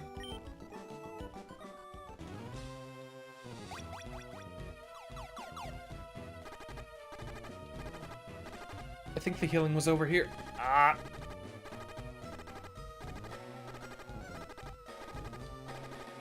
Survive, execute, survive! Okay, it wasn't over here.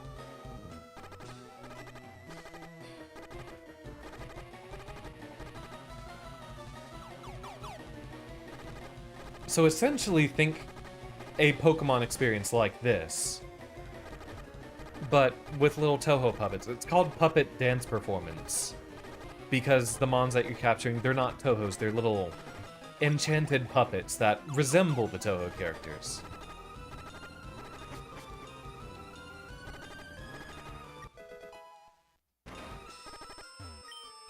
You, it's really dangerous here. You came to save me? You can. And if you want to count it as a valid Pokemon experience, I've played through Puppet Dance Performance like 5 separate times, and at most, any other Pokemon game I've only ever played through twice. It's so replayable. Such a good time every single time it's done. Of course, I also haven't played through enough ROM hacks, I'd say.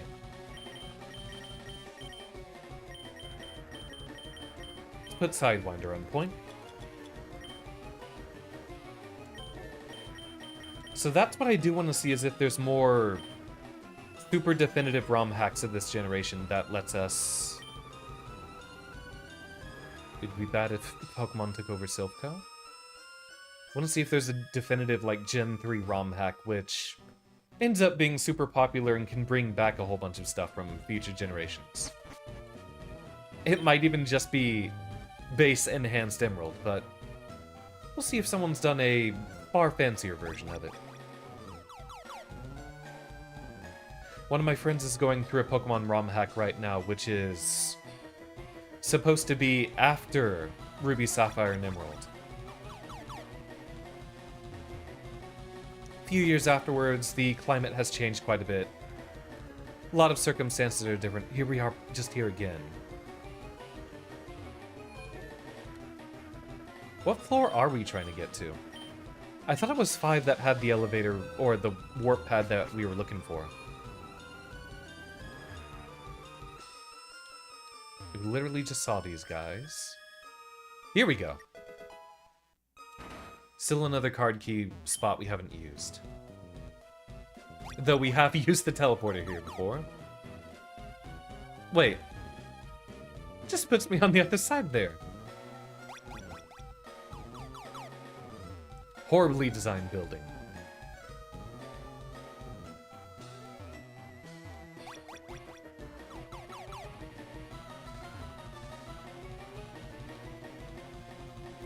Which floor was it? Because there was the one that had the spot for healing.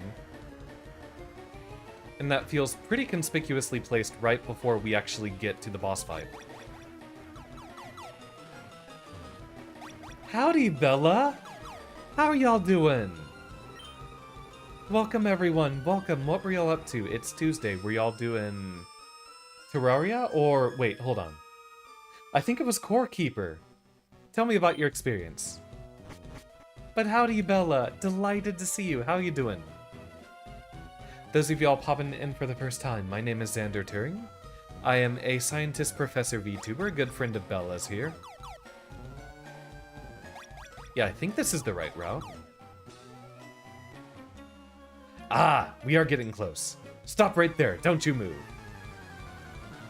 Okay, instead of going for a full heal up, we're just going to make sure that we have enough power points on all of our main moves before we get to anything important. I'm also feeling pretty tired myself, Bella, but thank you so much. I'm usually playing simulation games, roguelikes, or fighting games. But I've been very, very fond of Pokemon, getting back into the Pokemon itch lately. And so we've been playing FireRed ever since it got its re-release. Have to raid and run though. And thank you so much for the good luck, Bella. Delighted to see you again, looking forward to the next time we can collab.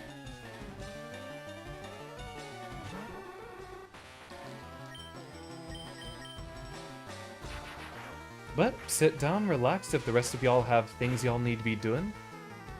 Glad to see all of y'all regardless. We're here in Silphco, we're about to face off against Giovanni. For the second time, I believe. Thank you so much for the shout-out, Storm. I assume that was you. Or it could have been Letty.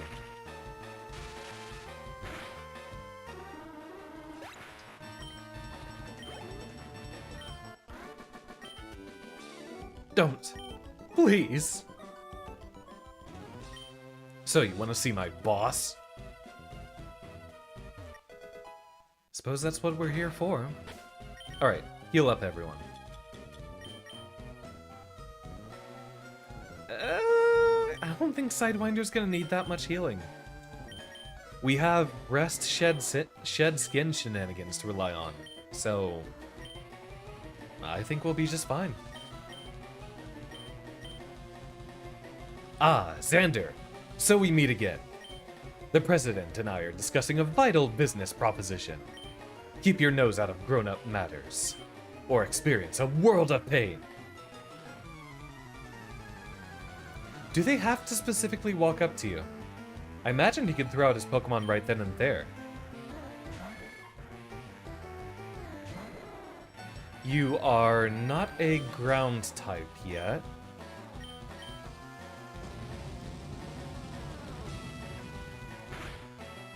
But I think we want to stay in because I foresee some poison stings in our future, which we're not going to have to worry about.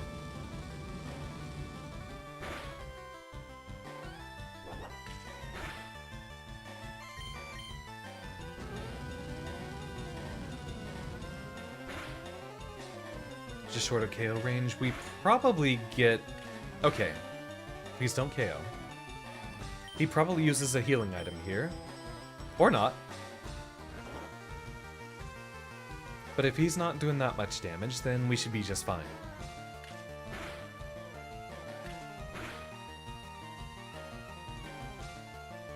There we go. Rest, shed, skin shenanigans. Sidewinder might even just be able to beat his entire team. I don't remember if he has Nidoqueen yet. And we find out, but you, my friends, are now a ground type.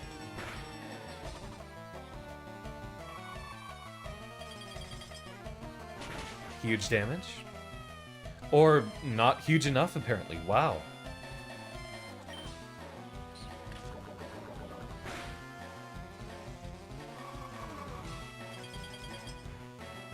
I think the body slam would have been the better call here, but you do you. Alright, free heal, I guess.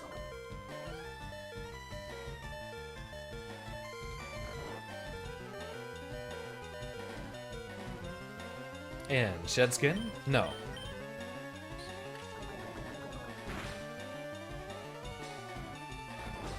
Giovanni deciding to throw off with just using Poison Sting when... Okay, Tail Whip is throwing. You'd think a villain like him would have better AI.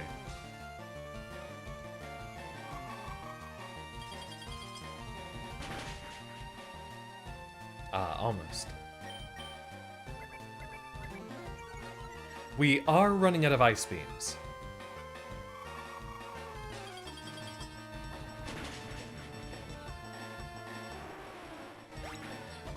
I guess since he's not a gym leader in this position, he just ends up using a regular trainer AI. Just throw out moves at random, I guess.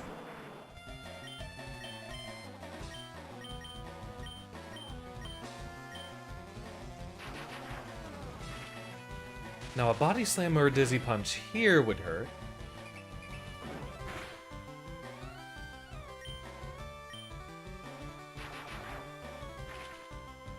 She's locked into Rage, right?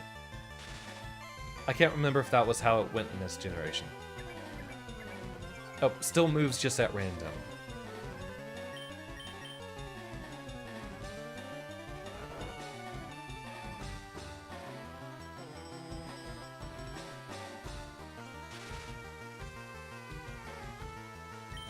Let's not have Sidewinder get all the glory. Should be safe for a Machamp switch, and then...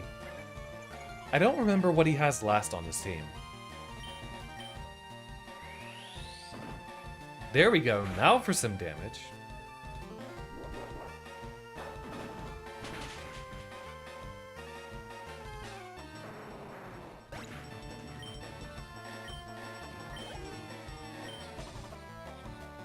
And who's last up? Rhyhorn. We still win here.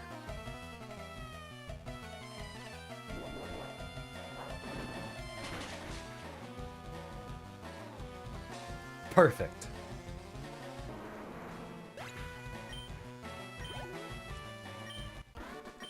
Atta girl.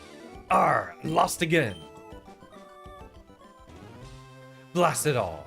You ruined our plans for Silph. But Team Rocket will never fall.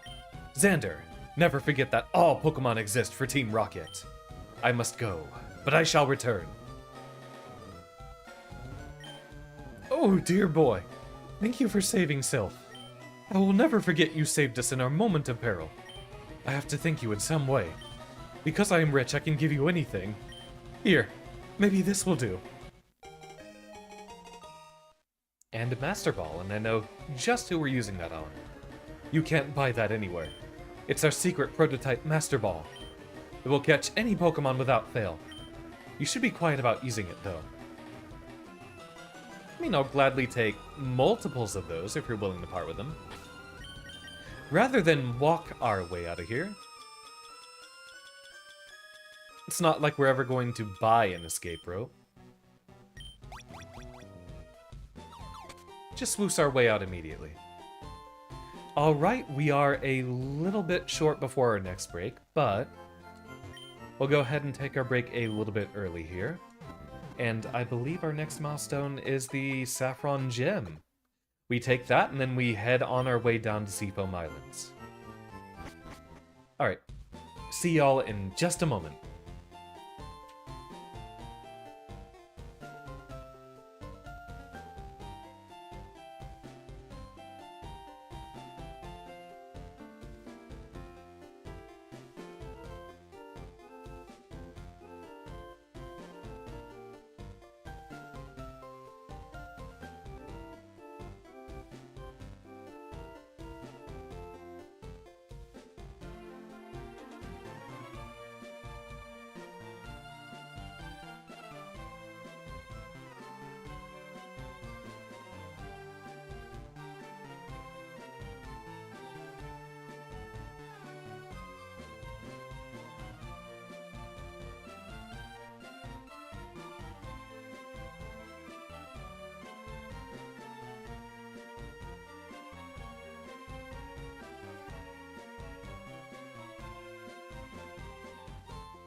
And, oh, whoops, wrong button.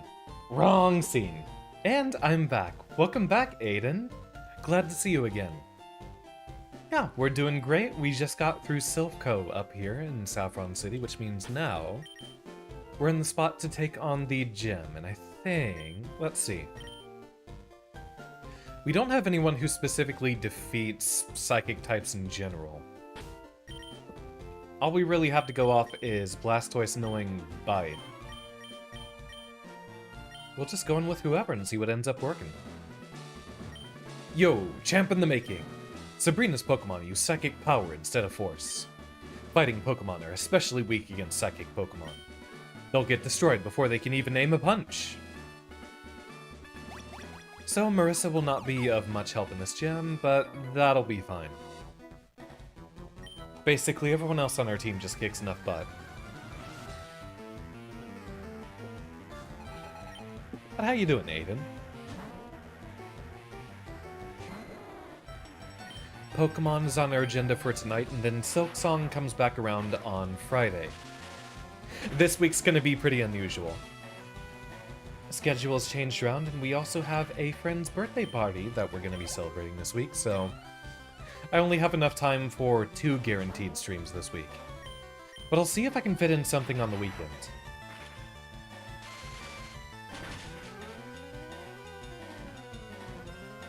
More than likely it'll be Sunday night, so I can pace out a little bit of time off on Saturday. Is this the first time we've run into Slowbro? We've seen plenty of Slowpokes so far.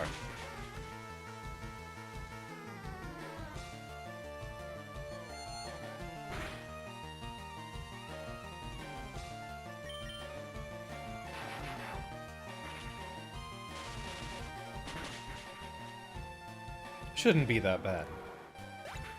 Yeah, just about everything here is a few levels below. Yeah, I guess coming right here was the exact right call. Then we've got Seafoam Islands to get through. Does our unseen power scare you? I don't know, I'm pretty sure we're usually able to see it. Yeah, look at that. He's got his little pink swirlies around his hands. This matchup scares me a little bit more.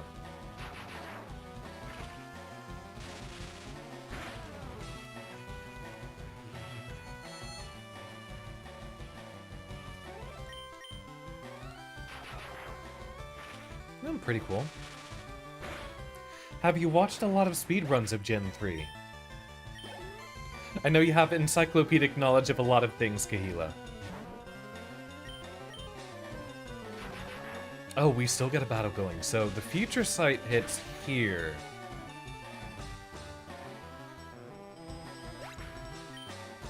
Probably should have switched in Porygon.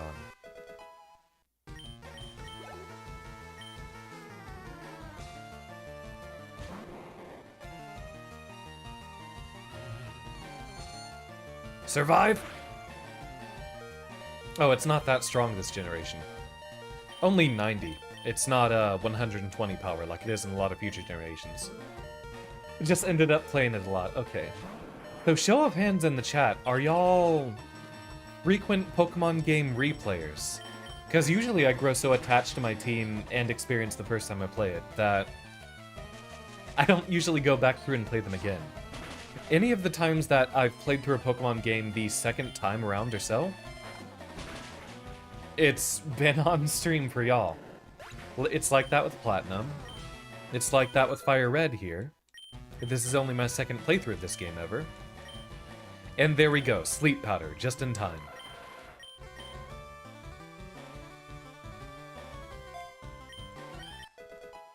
Heck yeah, Storm. I had pizza just this past weekend as well, and it was wonderful.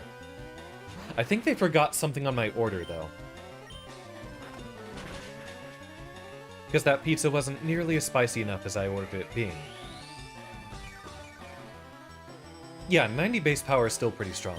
I like how Future Sight has become kind of a token attack in newer generations, though. It's really cool having to plan around that.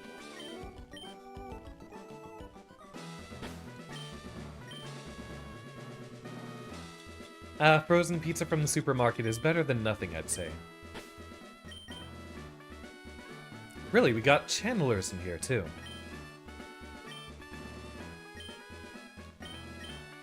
Fair enough, Storm. I hope it's a good pizza regardless.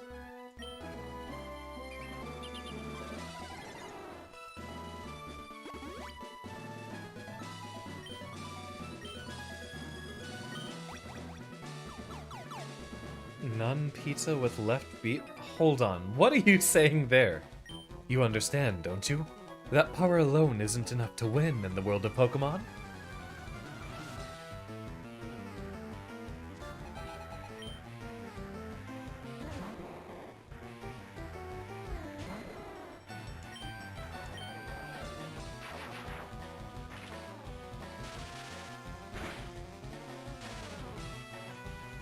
Y'all are making me hungry.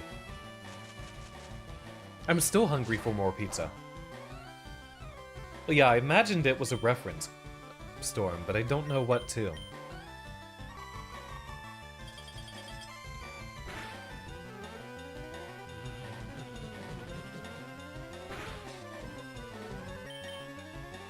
All about having good numbers and good words. Every so often we get that social media discourse of people quoting that one specific trainer that talks about, like, strong Pokemon, weak Pokemon, people should try to win with their favorites or whatever, and quoting it as some sort of design wisdom for the game. Honestly, I really like how Smogon does the tiering system. The exact implementation isn't that great, but I like that we have multiple different tiers that you can expect lots of different mons in. Power creep's going to happen regardless, of course. But I like that even if you have a not very strong mon, it eventually has some spot it has a good chance to shine. Most of them do, not all of them, unfortunately. Shedskin? No, we're gonna rest them.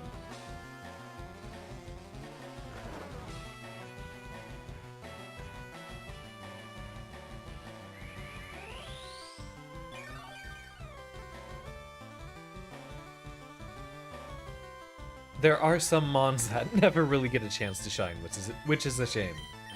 But a lot of my favorites, even if they're not good in a generation I usually play, you go to a different one and they'll be good in Underused, or are you?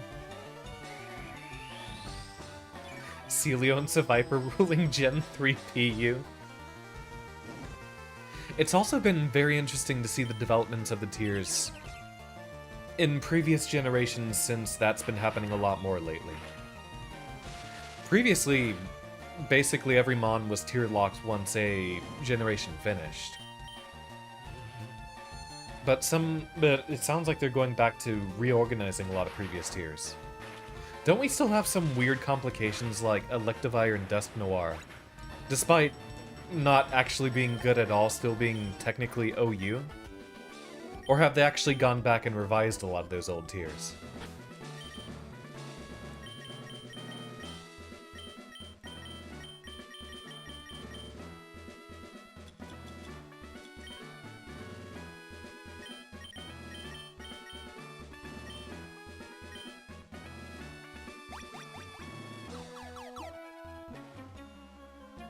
Sabrina's far younger than I, but she has earned my respect. I wonder where Electivire and Dusk Noir actually end up.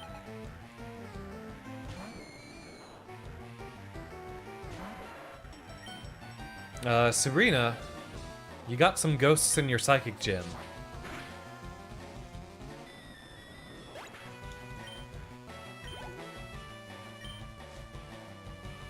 Aerial Ace effectively being no different in concept from Slash. And yet it's still a flying type move, you know.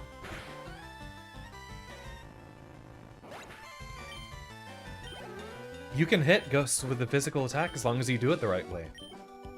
As long as you channel the power of the samurai.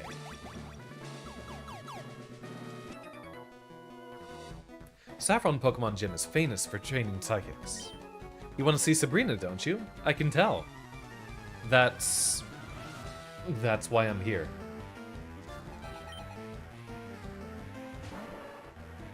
It's kind of funny when you get to the point where we have some tiers that are PU or whatever, and you only got like 12 mons in the tier or whatever. The most ridiculous I've heard about being, what, 7? 7U for Generation 1? Which is just Magikarp, Seed, Weedle, Metapod, Caterpie, Kakuna, and something else.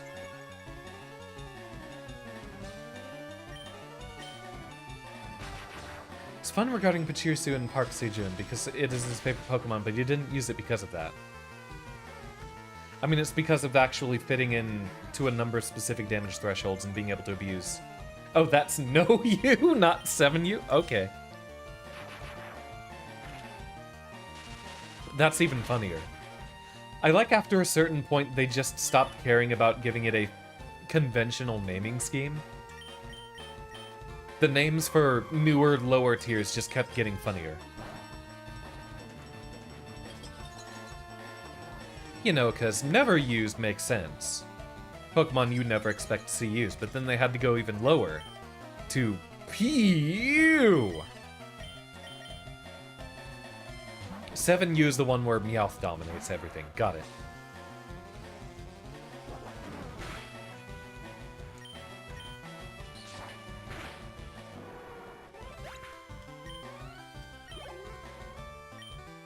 What's the last one in No U?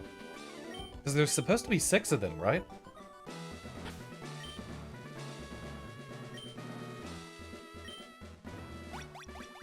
I know it's the first 2 stages of both bugs, and then... Yeah, I just want to make sure we fight everyone in here first. There we go. Pokemon take on the appearance of the trainers. Your Pokemon must be tough, then.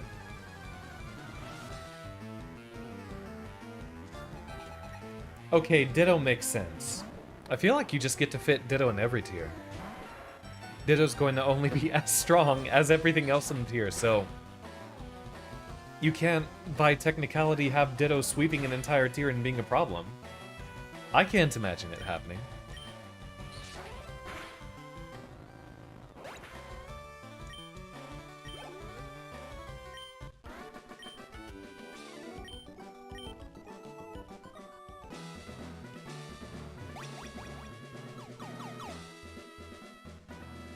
Already fought you.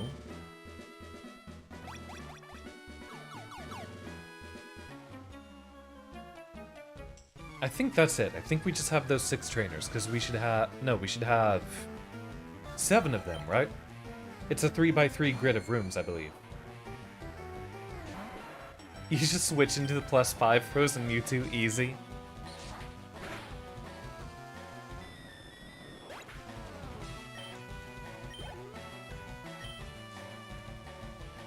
Freeze in Generation 1's so weird.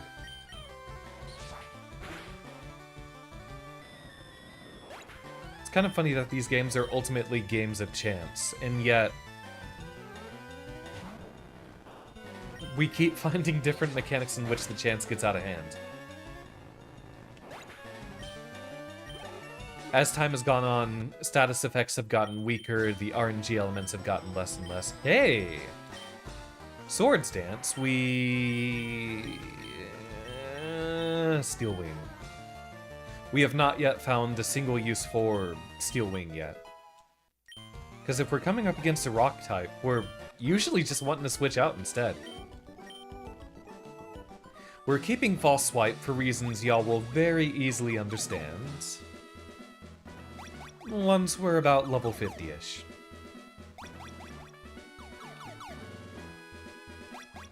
Okay, is that every room?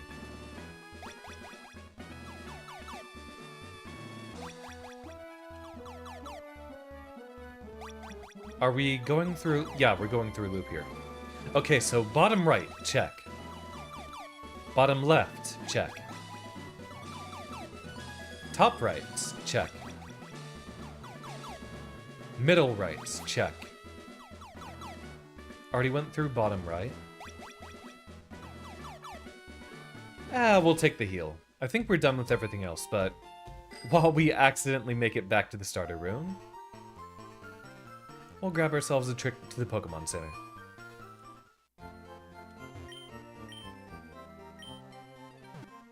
Frostbite instead of Freeze. I forgot what it does differently from Freeze.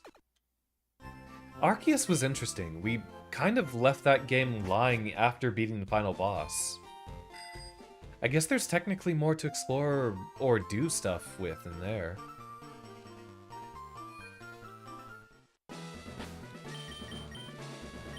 Maybe I should be honest about things. Even if I'm not feeling the new generation of Pokemon vibes too much. Pokemon is no doubt extremely popular that we'd get some new eyes watching us. People would be very happy to see some Pokemon stuff happening.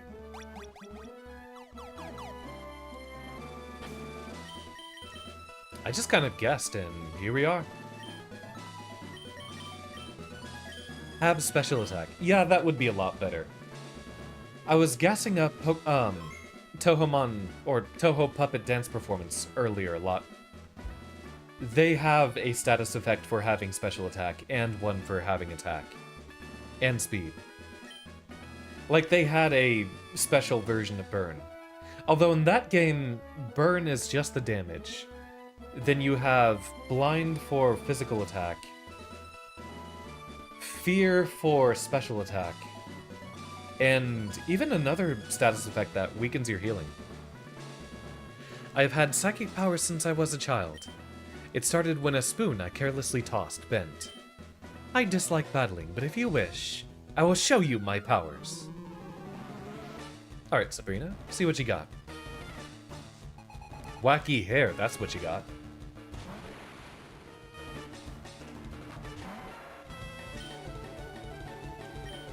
I'm gonna see if we can get away with this.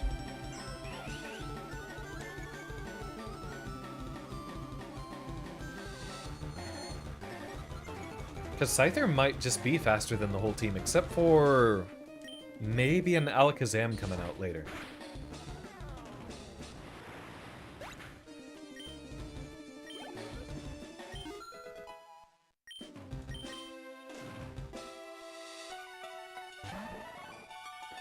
Pretty sensible regarding hairstyles. I mean, we got that extra little Ahoge coming off the back.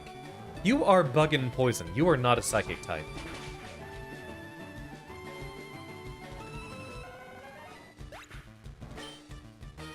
When the gen doesn't have enough mons of a certain type to use.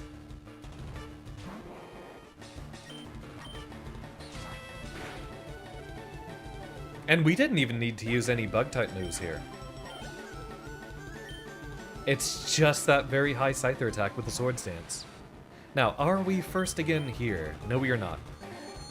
But Future Sight might just be a wasted turn.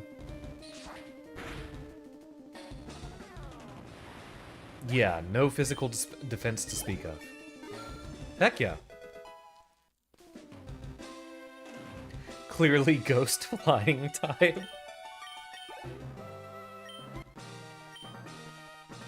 This loss shocks me, but a loss is a loss. Oh, is she just running her hands through her hair? Yeah, if she's just got the long hair going on, that's... Yeah, this was before we got a lot of wackier hairstyles in Pokemon. I admit, I didn't work hard enough to win. Your victory has earned you the Marsh Badge. Weird choice for a Psychic type.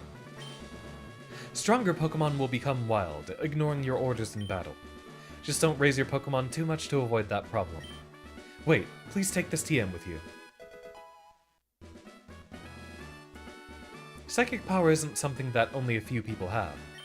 Everyone has psychic power, people just don't realize it. Well, many thanks, Sabrina. It's purple and has wings, so it's obviously Ghost Flying.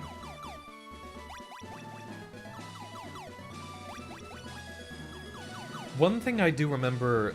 let's see, we should have our exit from this one, right? No. We have our exit somewhere in this room. Unless the no, the teleporter shouldn't be different depending on which path you take. There you go. Winning Trainers, Rival, and Xander. He just keeps writing, smell you later on every single gym that he beats. Alright, I think we handled everything we got here in Saffron. Quite a bit. Dojo, Silphco, gym. And with 30 minutes left on the clock. Let's see, we've got the Pokemon Mansion on Cinnabar Island, as well as Seafoam.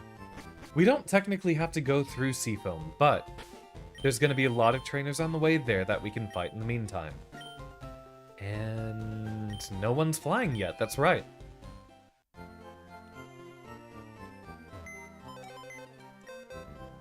Because that's Dragonite's role once Sidewinder evolves. Welcome back for a little bit, Duck. What do we get on Hitmonlee, anyway?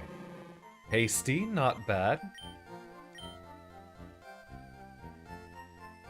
It's so weird that there's so many lower power moves with that low of accuracy.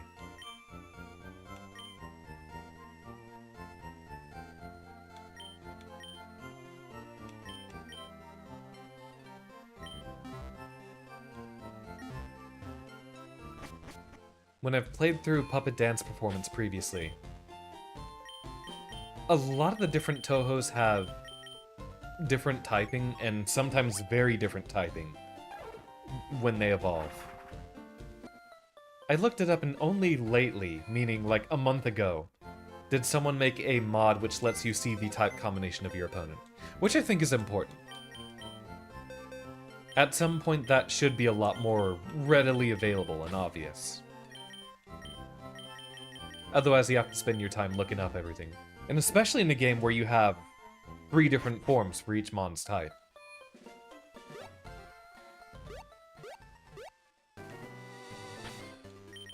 You could have one form of a puppet be a flying type and the other one be an earth type. So you really gotta be careful which moves you're using. Let's see. Things we can do before we head out.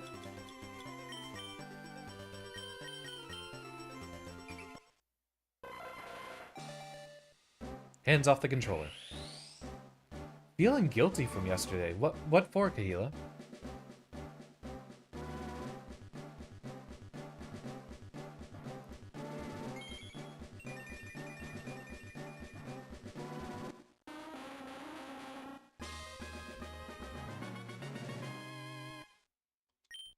Off to kick some butt.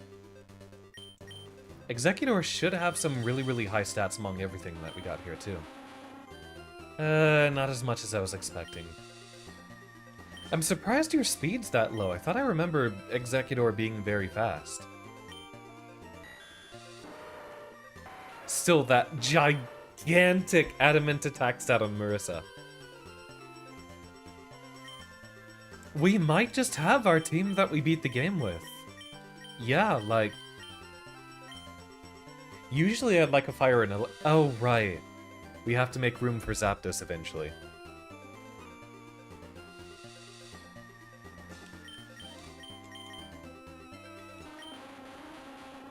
Chlorophyll on Executor. That checks out.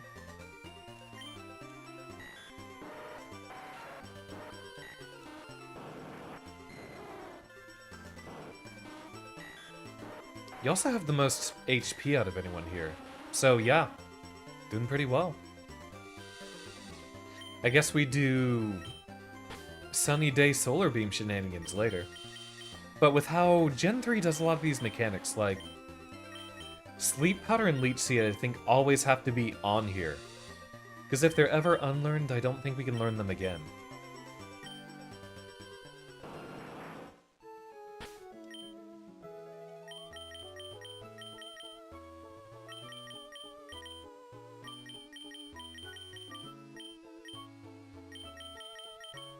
Since we're going to be running into a lot of water types, you know exactly who we set in front. Well, no, Giga Train only has 5 PP.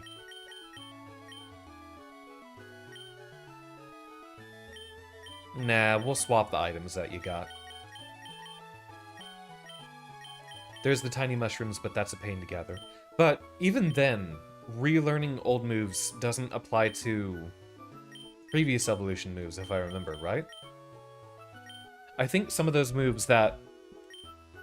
And I think they changed it for future generations, but I don't know that it's a Gen 3 thing. Like egg moves, for example.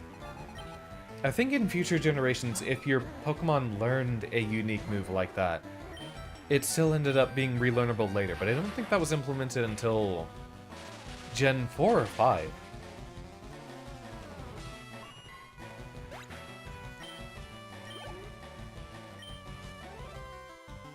We have a couple of tiny mushrooms at least, and if we needed more, we can always go back with Thief or Covet to all the earlier routes.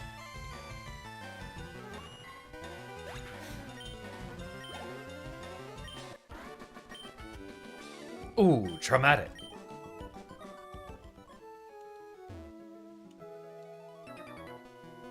I tried diving for Pokemon, but it was a no-go. Yeah, expect to see lots of Thunderbolts here. I don't know if we get to Seafoam Islands or if we get past Seafoam.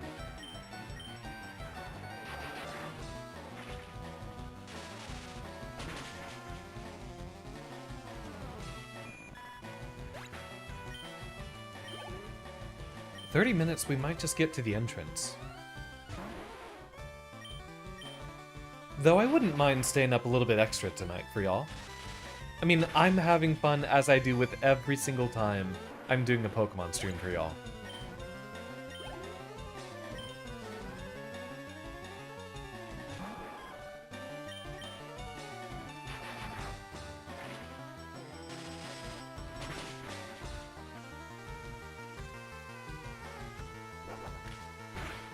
I guess Sidewinder stays.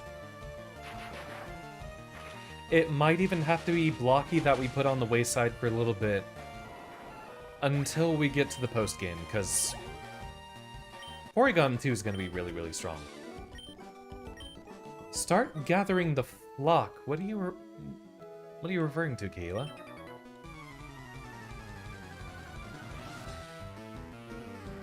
Yeah, gathering the flock?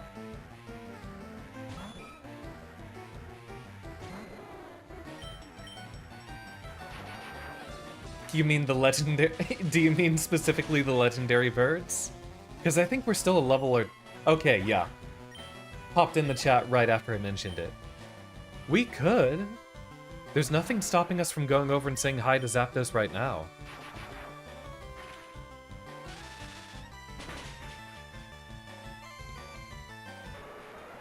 I don't know if our Mons are high enough level to work with that, though.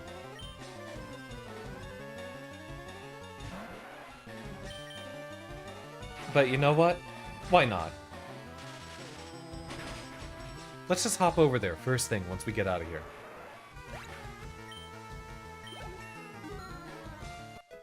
After all, that's going to be something we have to reset a few times for, right?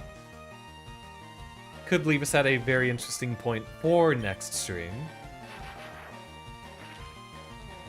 Just be like, hey, do we go through the Zapdos grind on stream or do that off stream?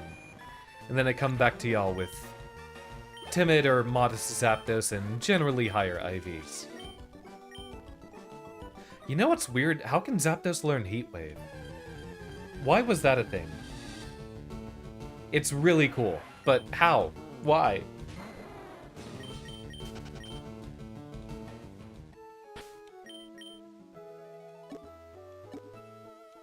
Are you talking about the Master Ball specifically, Kahila? We're gonna need way more Ultra Balls. I feel like we want to use the Master Ball on the Roamer Legendary. We'll get a Raikou.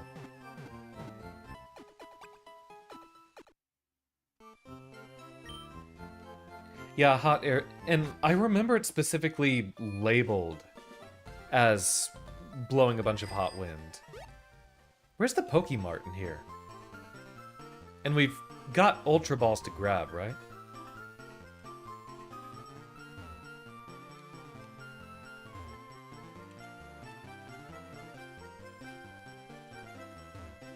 All the way over here, that's weird.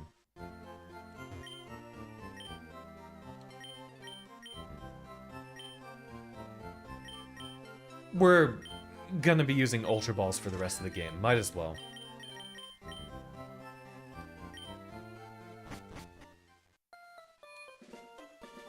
Now, here's the issue. We could try fighting Zapdos. Maybe just as a little taste right now, but chances are, with the fact that our two best mons for capturing it are both weak to flying, Drill Peck annihilates both of our good options here. Let's just do it as a sneak peek. And we set off on the very big journey next stream to Cinnabar Island.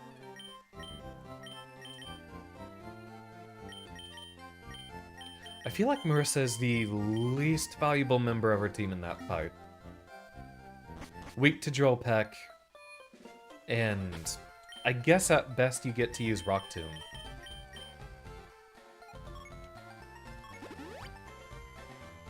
Or at the very least we could beat the power plant itself, and then leave off for next stream. So that whenever we do have to come through and fight Zapdos again, it ends up being a lot easier. We will not be needing this duck.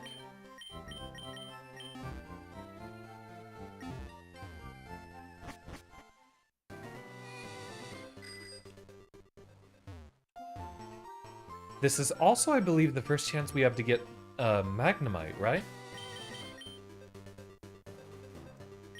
We'll save once we get over there. We're not going into any particularly dangerous spot out of our way.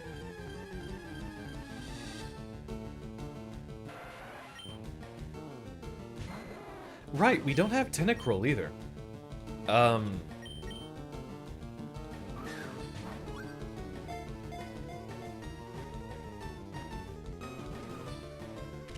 That easy.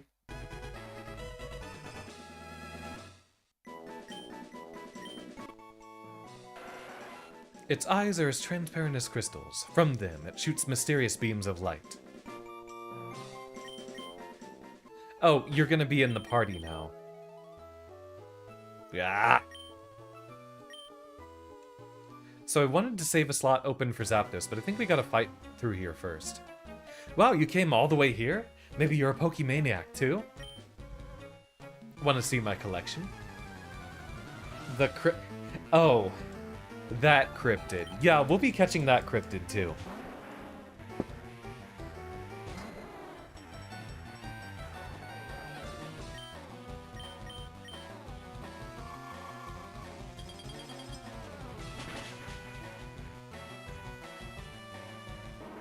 Tentacruel's a really good mon too. Toxic Spike, Rapid Spin, Scald.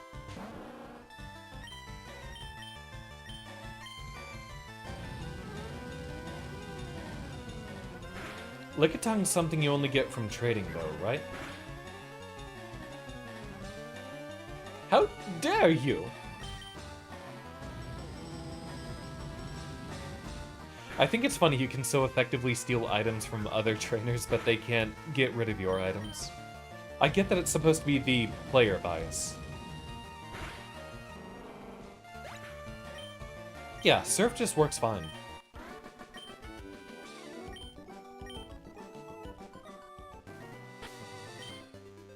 I'm always a little paranoid about that. I like how we're given the power plant description, but no explanation on what's going on here. Okay, the place is obviously derelict.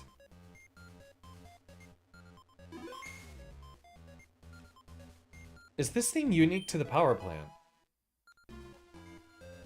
Covet, Zigzagoons, and Oras? Do they actually steal your items in that game? Yeah, because I've heard about the meme time and time again.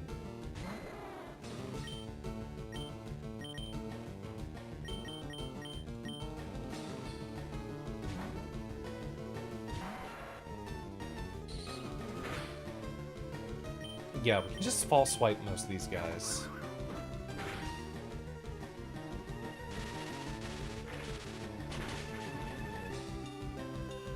Wild.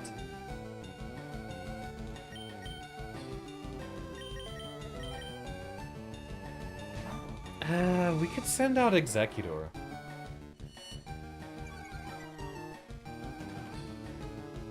Right, Screech.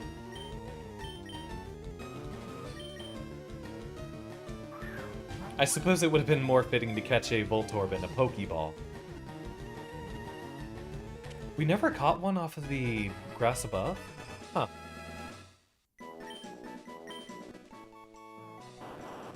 A life form whose identity is unknown. It is said to screech or suddenly self-destruct. That's weird. Well, can't wait for the eventual Oras playthrough. Always a favorite of mine. I don't know if Oras or Usum would end up being, Or, you know what? I've heard some people refer to Generation 7 as Sumo, which is funny. And cute, I get it. Yeah, clearly 5's my favorite, but I don't know what ends up being the close second between Gen 6 or Gen 7.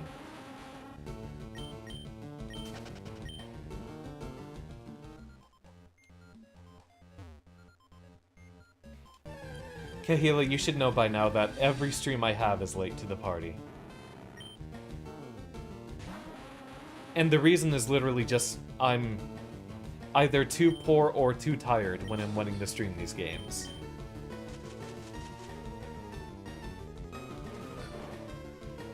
But yeah, that's what I was talking about previously. We can't call it... You're entirely right, Kahila. That is not a legitimate name for that generation.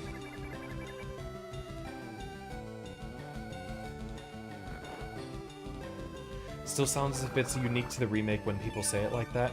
Is that a thing only in the remake, Kahila? The covet, zigzagoon, stealing your stuff.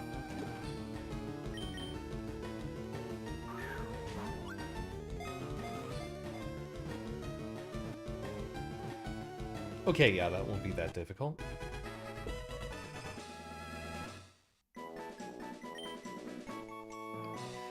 Oh boy. It moves while constantly hovering. It discharges thunder waves and so on from the units at its sides. You know, Magnemite, the famously ground quadruple weak Pokemon that has never once had Levitate.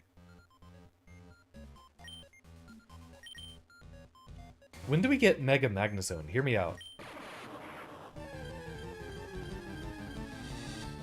It's a lot rarer to run into, but then it starts learning it at level 9. I see the difference.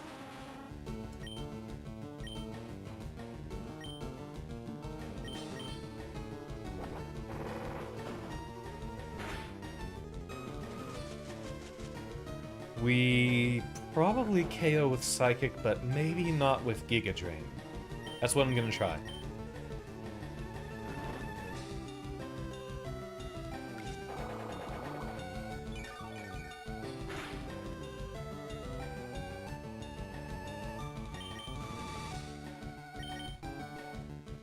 If we just catch the evolved Mons, we don't have to worry about leveling them up ourselves. I think we already got past 60. Like last time we saved, I think it was at 66. But yeah, that would be for our last item we get from one of Oak's aids, right? Do we have any more gates to get through? Oh, or is it 60 is required to get the national dex? It explodes in response to even minor stimuli. It is feared with the nickname of the Bomb Ball.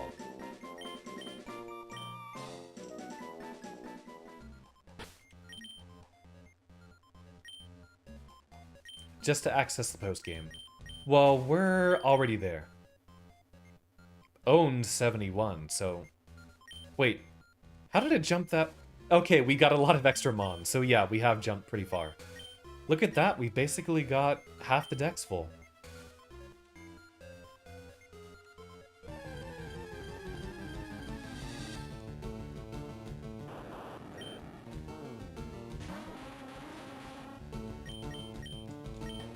I like the FireRed post-game quite a bit. I always did have a fondness for the Sevi Islands. Lots of cool stuff out there. Isn't there a... Still can't escape. Alright. Keep screaming. We'll figure out what to do.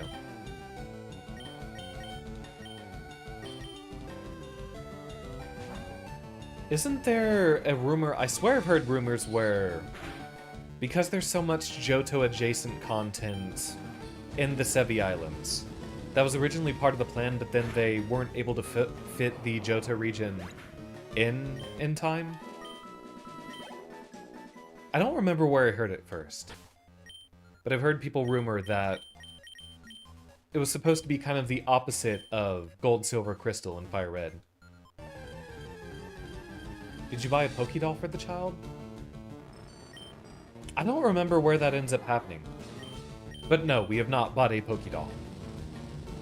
Oh wait, we could have caught this Magneton. Hey, you still survive!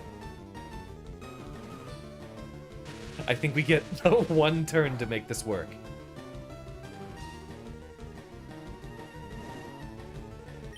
I'm not talking about, altering cave. I'm talking about... I've heard rumors that the entire Johto region was supposed to be squeezed into FireRed and Leaf Green. Like, you'd go there after the post-game. Which I personally think would be really cool. A linked cluster formed of several magnite. It discharges powerful magnetic waves at high voltage.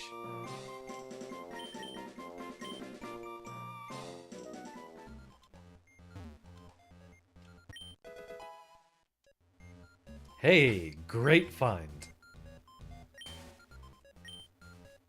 Yeah, I know about altering cave. How would you keep track of hours, though, on FireRed Leaf Green? These games don't have a battery clock. Which is kind of funny that these games could still be functioning if you have an original cartridge. But a lot of the Ruby, Sapphire, Emerald cartridges with their... Hey, look at that! With their batteries wouldn't really be functioning much anymore. Yeah, take the resisted hit, rest it off.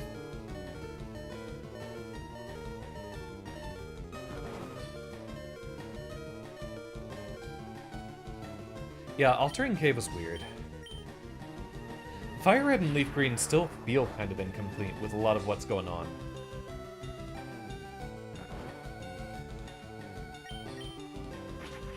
I feel like they really could have used a clock, being an oddball between Gold, Silver, Crystal, Ruby, and Sapphire having it beforehand. And then that being a staple mechanic of every game afterwards. Don't we still have a clock in, like, Let's Go?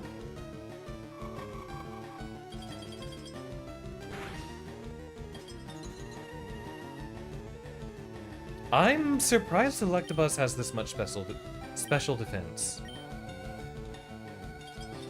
Wait, do we unfreeze if we use Flamethrower?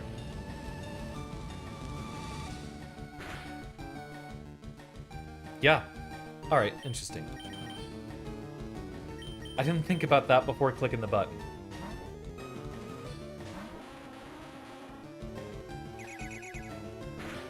Kanto holds such a dear spot in so many people's hearts. Mine too. Because even if I didn't start with the original Red and Blue, this was my first Pokemon game. But I wish there were more features.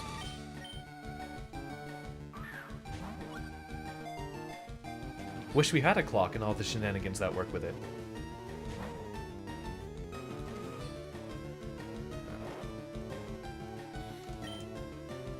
One more. And then they nuked Kanto and Pokopia.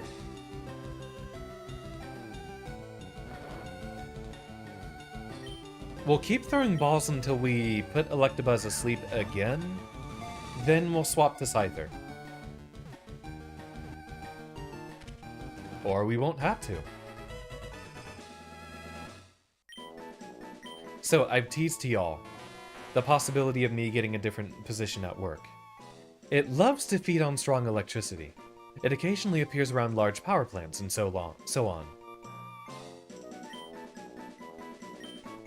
Ah, we should have nicknamed it Monkey. If I end up getting that new position, I'll grab a Switch to in Pokopia.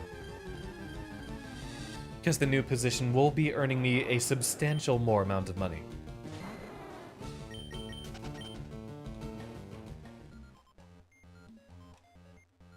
No, I think we come back around to get the stuff in that room. Funny how Pikachu becomes so much more common here later. Anyone who would have been wanting a Pikachu would have already found one in Viridian Forest.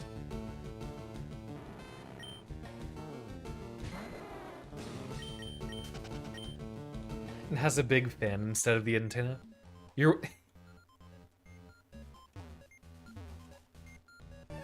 Very obviously the, Airman bit, right? I assume that's what you're going for?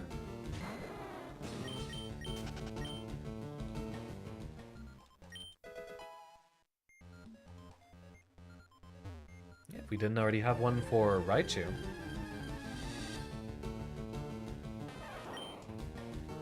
See, you said the giant fin, and that's what I started thinking of. Or do you mean, like, a flapping fan? Cannon air energy? That would be cool. We already have Electrode, so... we'll just use you for the experience.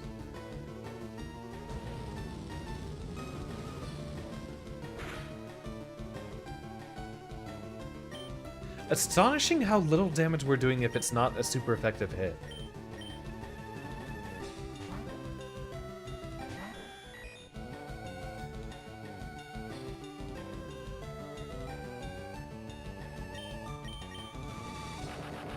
I'll take it. I like how we don't even see their health bar decrease, it just immediately goes black.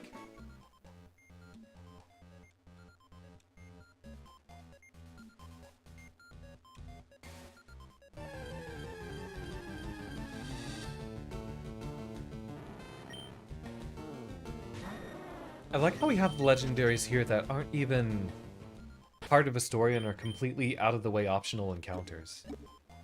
I always love their implementation in this gen. Maybe we didn't need to do that.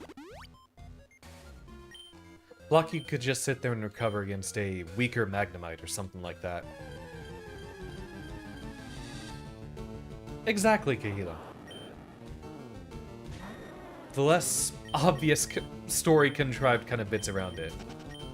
I like it a bit more.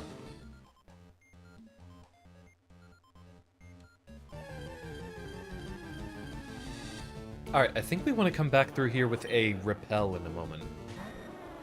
I want to have one slot open on the team so that we can check Zapdos immediately after... Huh. Well, we've caught everything around here before. I guess we missed our trip into one of those rooms.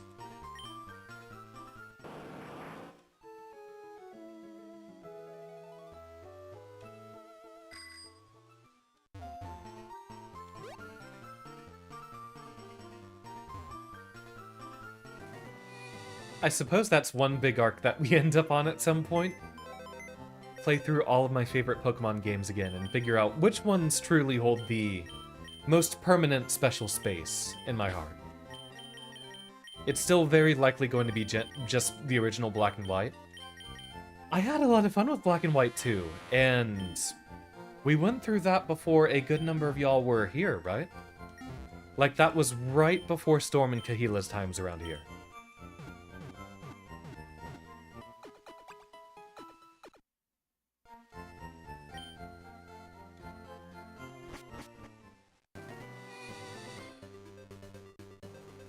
I don't know what else we end up doing in Black 2 or White 2. I think it's been so long that I'd like to go through those games again from the beginning.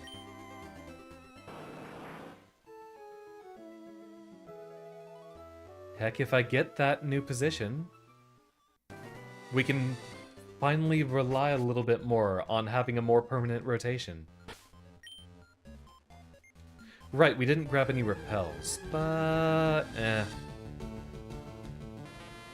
We've got a cleanse tag, right? We can just use that. Welcome, Slender. You're coming in on just the tail end of the stream. Yeah, Sidewinder ends up having the best advantage here, so... Where is that cleanse tag, if we still have it? There we go. We'll still be here for a few more minutes. We're gathering all the stuff we have in the power plant here. Who knows, I might make it an hour-long stream than usual. I don't have much on my itinerary tomorrow. I've been having a wonderful stream this evening so far, Slender. We got through Silphco and all the other shenanigans in Saffron City. And as anyone familiar with this game would be, folks know there's only one reason to go to the power plant. Okay, 2 reasons if you count the couple of Pokemon that appear only here. I was wondering where we get the Protect TM.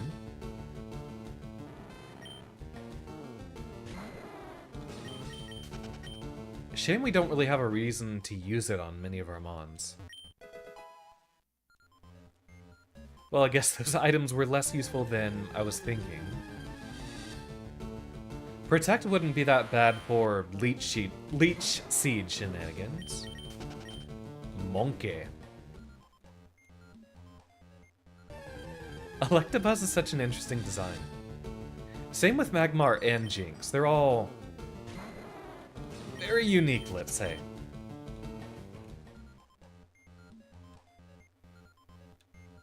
Yeah, we'll just make our way through these hallways around to the end, and we'll try a sample battle against Zapdos to see how strong we are. Everyone here's about 10 levels under.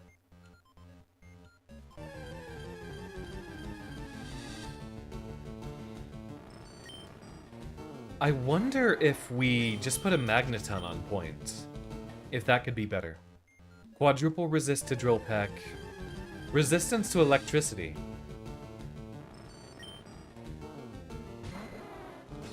You can't put them to sleep, but you might just be a token good.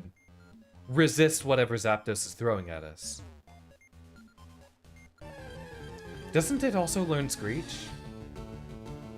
If we have it out there to Screech multiple times, then Scyther gets a very strong false swipe against it. We might just come back here with the Magneton. Probably would be better for surviving than, say, Porygon. Or even Blastoise. We really do not need Blastoise for this fight. Alright, and here, almost.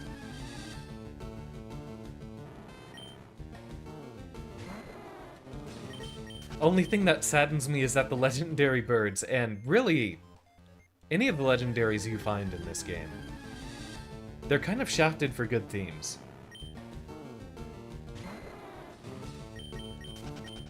Rotom and Appleton. I mean, Ghost Electric would be really cool to have in this generation. Appleton is after my time, so I don't know what it does specifically. That's a spin blocker. You got a good point there.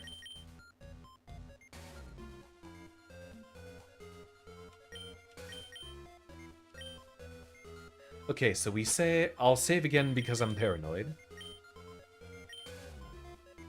It really deters Skarmory. Interesting. Grass and Dragon with fat special defense stat.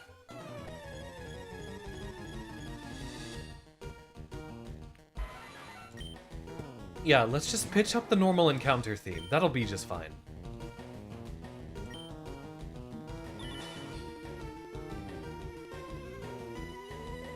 Actually, yeah, Ice Beam.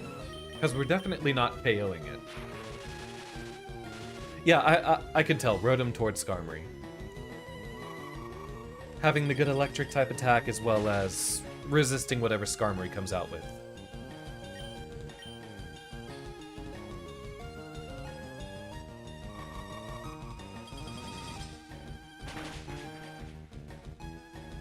That's what I'm usually trying to avoid.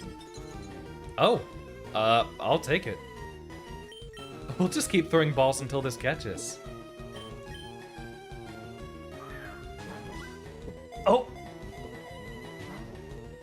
And then it's HP Ghost Scarm for some reason. Sounds wild. Guess who hath returned? I think getting a chance to get in a Pulse Swipe here would be better.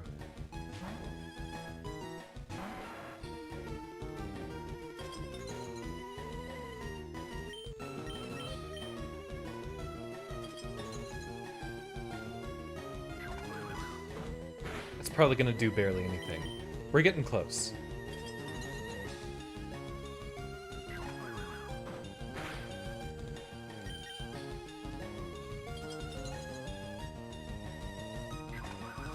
And the good thing about having Freezer sleep out there, less likely the Pokemon ends up struggling. Eating an Oreo? I always love a good Oreo. Unfortunately, I don't think I can reach through the computer right now. But welcome, Sam. Or Quite, whichever name you'd prefer. We will keep Sidewinder out here until the freezing wears off. Oh, you know who else would be amazing here? Snorlax. We could use yawn shenanigans to keep Zapdos back asleep.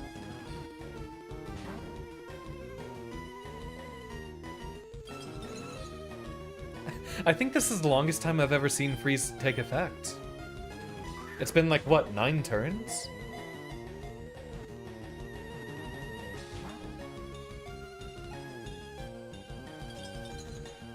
We're close. We're close.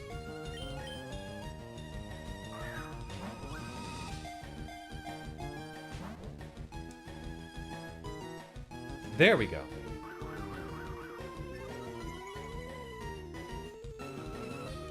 So now we switch to Executor and hope we don't have Drill Peck. I'll be honest, Kahila, I like this Zapdos sprite more than the other ones.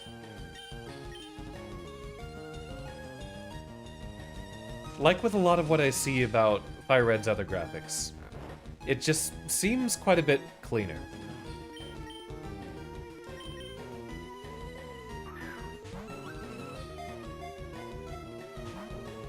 We better not run out of Ultra Balls.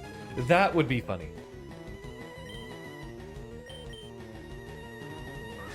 Might even just have to go buy more before next stream. Now, no guarantee we keep this Zapdos, but if it ends up being like timid nature and calculating to very good stats, then yeah, of course we keep it.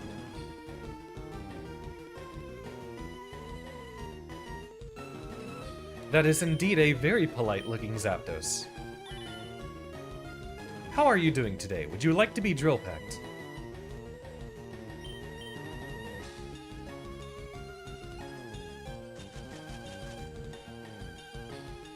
Also, I guess the Zapdos doesn't learn an electric attack.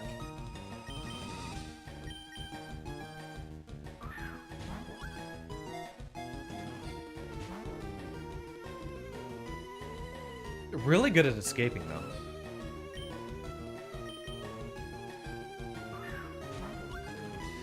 I wish they'd change the freeze mechanics to be less volatile. Or, you know what, you're entirely right, Kahila. I'd rather have Frostbite than... And, like, thematically, a freezer burn being the statistical opposite to a regular burn makes perfect sense. But with how good Freeze is, I wish we had a very, very niche situation where we could make it happen. Oh. Cat. Stop hitting weird keys.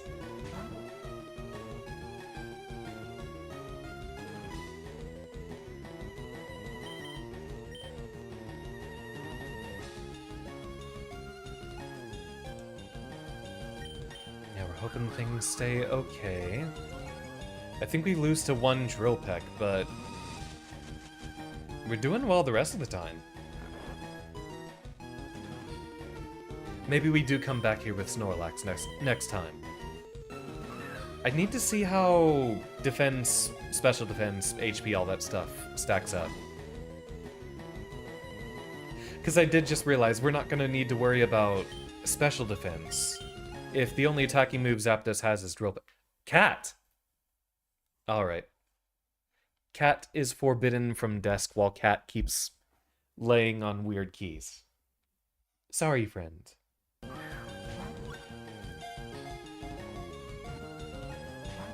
I spent the entirety of last night cuddling with him, but he still wants more cuddles. 'Cause he's a sweetheart.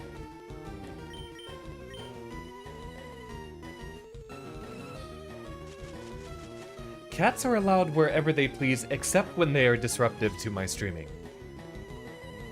After all, being entertaining to y'all properly, I consider to be the most important priority.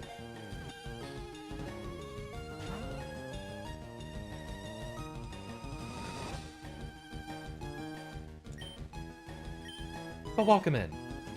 Especially when they are disruptive. Why does every single friend give me that exact same response?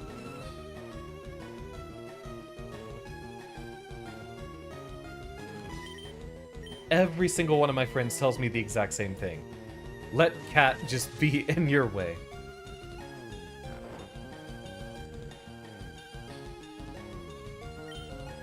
Gold Lewis downplay propaganda? Oh, I'm just missing my BT combos because there's a cat in my way? This is a very resilient Zapdos. But welcome to New... I don't know if you would... Let me know what name you'd prefer, Oboro. I know Fuse always calls you Tanuki, but whichever name is most important to you. Let me know. As someone who has had his name misspelled so many times, I completely get it.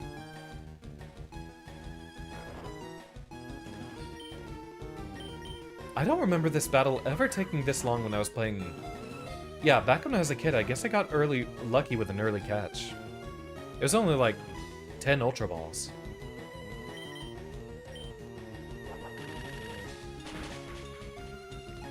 Live!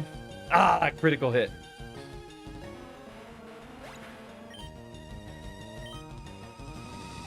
It is the streamer curse, which is weird because normally we get good streamer luck on like gacha games, for example. Ah, that's what we gotta do. We still gotta go back and complete that Uma run. Zendar touring. No, I'm talking about the fact that people often call me turning. Like they add an extra N there on the last name. Oboro will be remembered, thank you. I know we've seen each other a lot, but I don't know that I've ever seen you in my chat without Fuse being around. Just for laughs.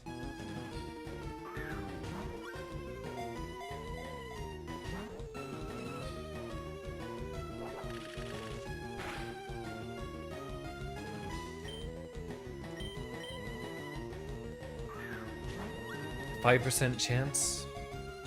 I feel like we've gone through way more balls than that. You're just imagining Xander Fumo rotating. That really needs to be used in the future. First, I need an actual Xander Fumo to rotate. Usually just lurk until it becomes time to bully Fuse. Understandable. Fuse is very bullyable.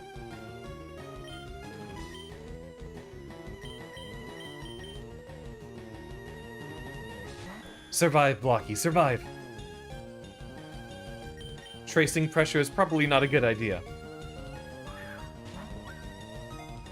Yeah, I know how the probability works. It's not a guarantee in 20, but I thought we'd be getting a lot more triple shakes by now.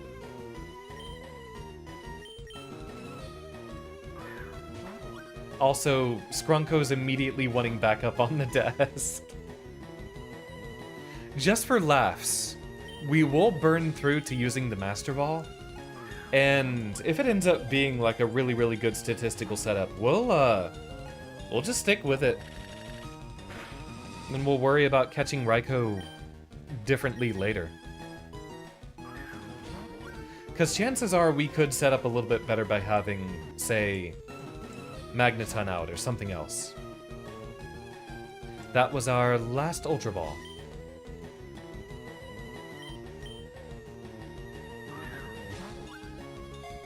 So Drill Peck is the only attack we gotta worry about. So what I think we do instead is send out Magneton. Have Magneton just screech a lot, if Magneton knows screech. We'll reset. If this battle ends, we're not gonna immediately leave.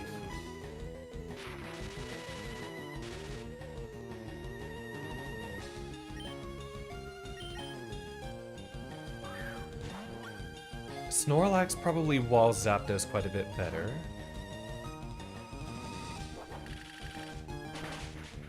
Alright, there goes Scyther, so now... Now we just toss out a Master Ball and see what happens.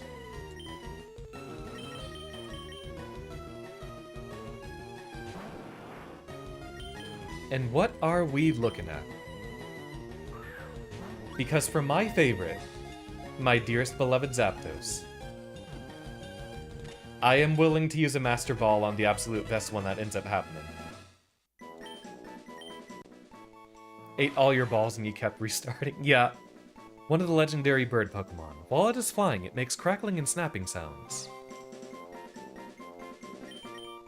No nicknames until we know we're keeping you. Gentle nature, which does not help us. Just for a laugh, let's see what those IVs are.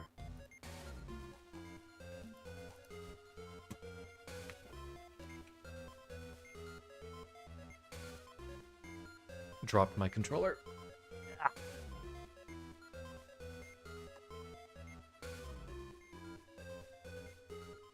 Pokemon species, Zapatos.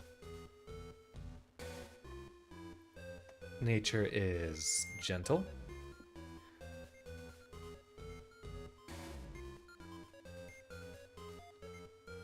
We are looking at level 50 with 156, 101, 86, 134, 108, 111. Calculates. And we are looking at a fairly underwhelming spread of 10 plus or minus 2 in every stat, which is pretty unremarkable. Funny enough, if I ever find my X version again, the spot where I have saved on that game is right in front of the Zapdos encounter, in which basically the last thing I had to do on my X version was just keep tossing Master Balls until I got a good result. And I never went back and did that, despite having so much time after getting onto the new generations and such.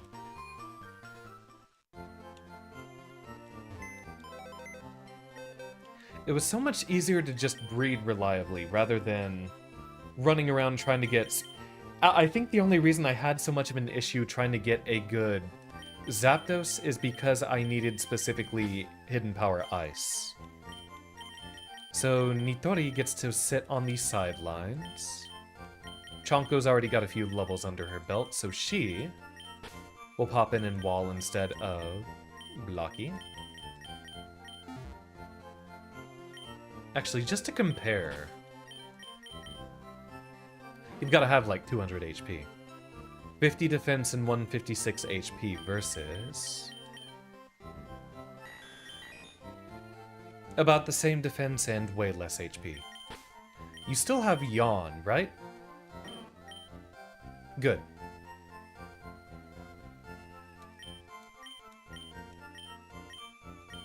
And do you have Screech? No. You do have Thunder Wave, though, which is useful. When does Magneton learn Screech in this generation? Gen 3...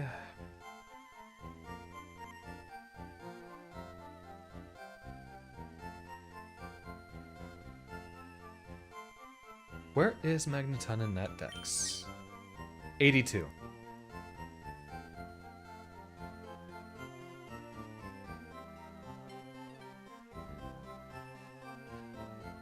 Yeah, I remember on my original FireRed, I got down to my last ball, and because I was a little kid and didn't really know better. Okay, so 53 is when Magneton learned Screech, so we're not going to worry about leveling up to that point. We will see if we can TM a couple of better moves on you. Maybe even if that includes Rest. Flash would be interesting too.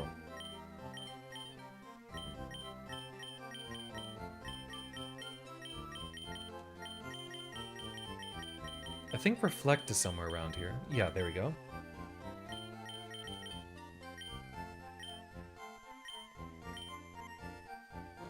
Yeah, 53 is going to be a while away.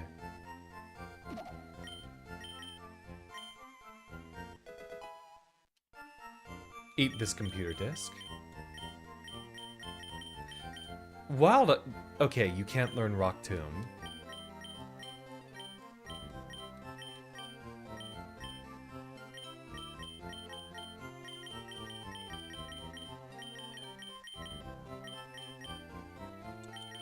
I guess Thunderbolt would be a little bit better. Because we could use a roughly neutral attacking move. We're not gonna use Thunder Wave on you. Maybe we could have kept it on there. And... we'll relearn Thunder Wave, or even catch another if it becomes important.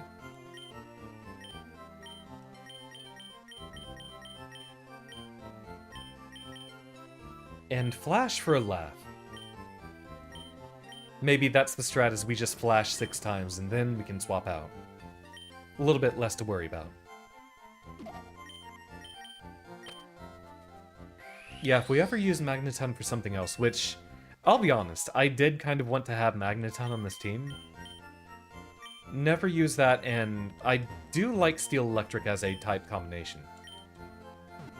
Never used a Magneton or a Magnezone formally on a team before.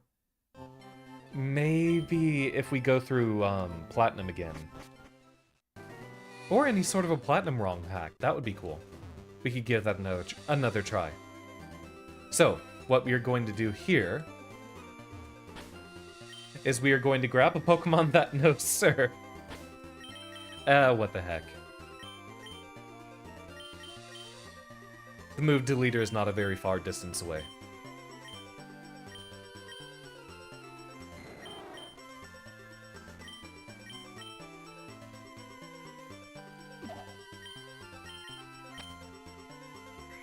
Move Deleter is back in Fuchsia. How is Magneton really funny to you, Kahila? I agree, Magneton is functionally and design-wise a pretty funny Pokemon. Oh, it's just 3 Magnemites.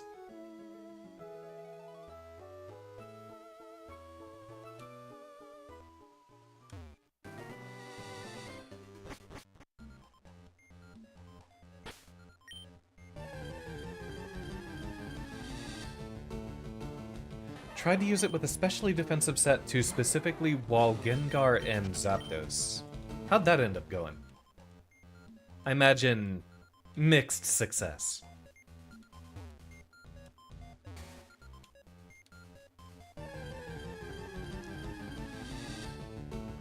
So here's how things are going to be for the next stream, whenever Pokemon happens again.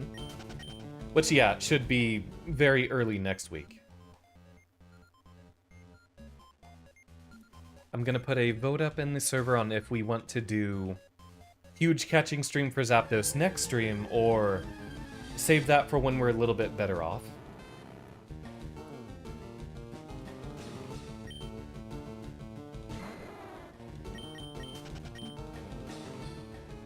Ran into Fire Punch Gengar. HP fighting Zapdos. YOLO Scarman HP Fire Celebi in the next 4 games. That is definitely a curse.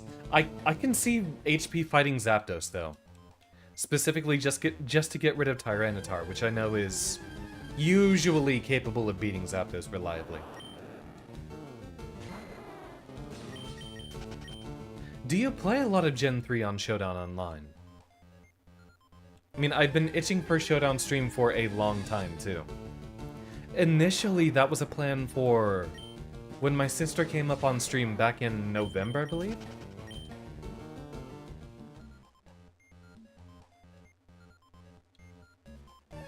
Okay, but is the 2-hit KO with HP fighting or without?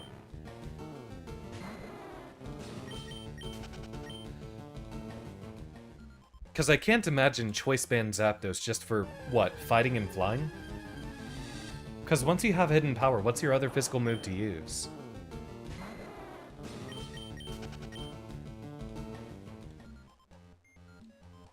Choice Band's so weird, being the only choice item in Gen 3. They didn't have the idea to extend that to special attack yet.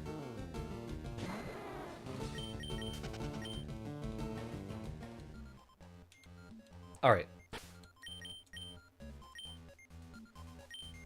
A Thunder Modest Zapdos. I do like Modest Zapdos myself.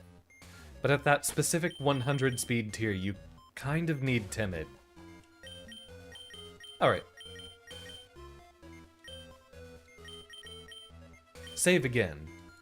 We'll give it one more good old college try. It's me, I'm people. Completely fair. I haven't really focused on double battles. Basically, the entire time I've been doing Pokemon, I've been focusing on... Yeah, well, Thunderbolt. I've been focusing on singles. But I feel like a Rain team where I'd get to use, like, Tailwind Zapdos or something like that would actually be pretty strong.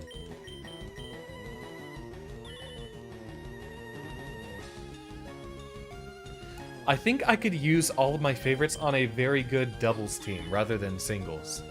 Because a lot of my favorites, such as Venusaur, Haxorus. Haxorus seems like a singles mon. Metagross, stuff like that. They've kind of fallen off out of the OU tier.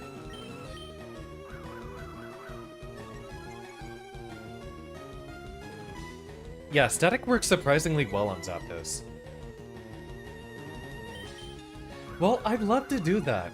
I was talking about having just vibe afternoon streams. And heck, I'd love to do that with something like... See, I was thinking initially about doing it for... Oh, we could do it for fighting games, or we could do it for... Okay, we are getting some flashes in there. I don't know if we want to burn through all of those.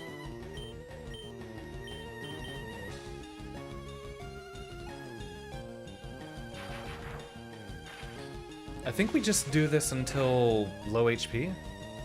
Ooh, nice crit. I do not want to risk that again. I think... Yeah, we'll just do a few more flashes here. But that's something I want to put in, I guess, next time I have a Sunday off. Or a Monday off and then a short shift on a Saturday. Sunday or Saturday. Yeah, let's do that. Next time where I have a good weekend that we could hang out. Let's just do Showdown. Really, Flash missed.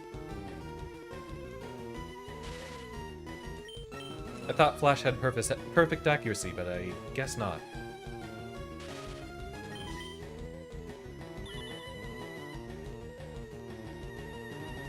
I don't want to risk Spark accidentally KOing here. Also funny that we might actually run out of flashes first.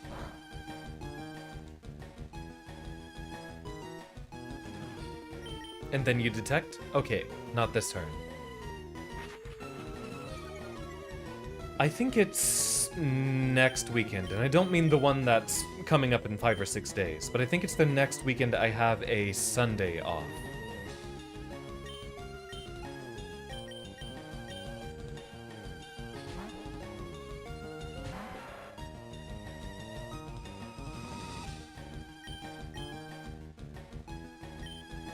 I think we'll need a couple of false swipes here. So get that sword stance out of the way.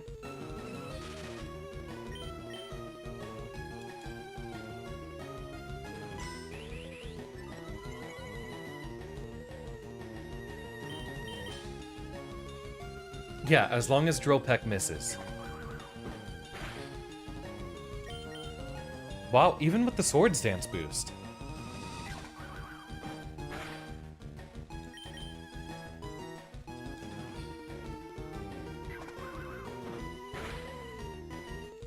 Alright, optimal. Chonko, your time to shine. Funny how Chonko's actually not that far behind in level from all of our other mons.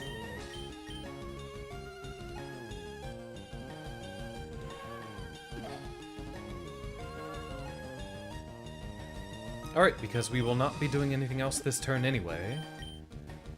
Great ball for laughs while you're not asleep.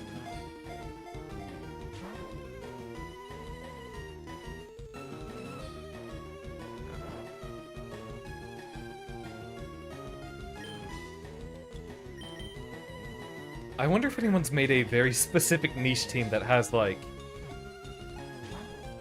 Switcheroo Leppa Berry to make sure that the enemy Pokemon can't even run out of PP.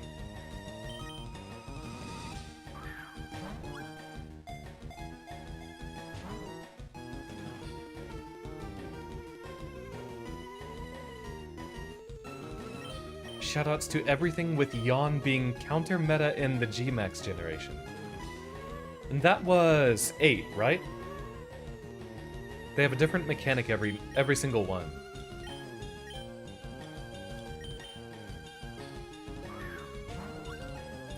Fun, bro. So I'm guessing that's just part of the usual, oh, sleep is basically a KO. And you set that out there to make sure that someone can't properly G-Max someone. Interesting.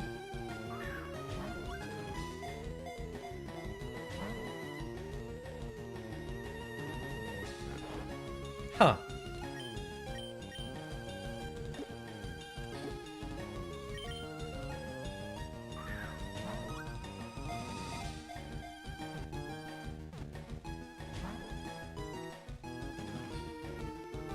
Once Zapdos wakes up, we'll use a healing item. Well, that's what we can do. We can yawn and then heal on the turn they start to fall asleep.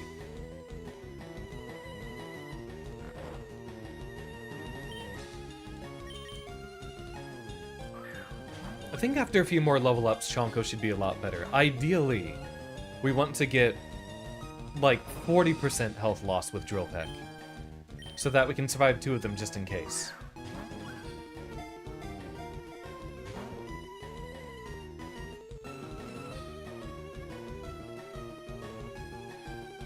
Alright, yawn again. Drill Peck misses.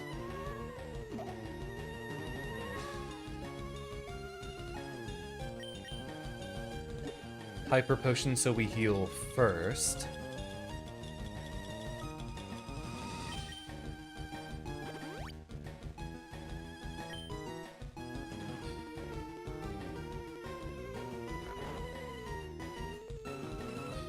And yeah, having pressure on Porygon due to Trace. Also not very helpful.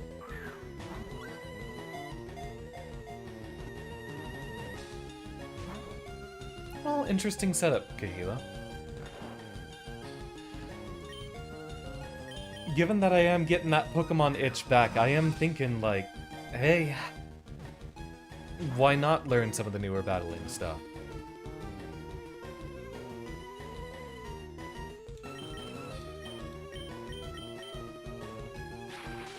We are almost out of yawns.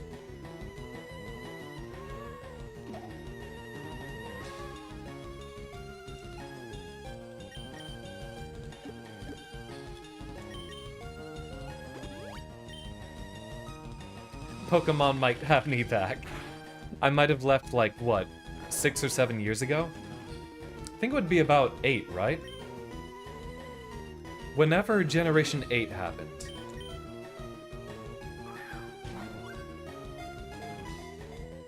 It was at that point where I said, I'm not doing this anymore. And it was literally just Dexit that burned me off the idea.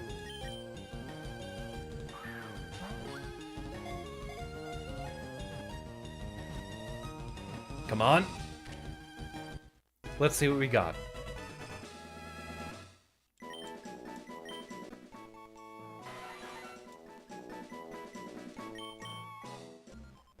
It's a shame we don't have synchronized shenanigans in this generation. Bold nature isn't bad. Let's see what you got for those stats.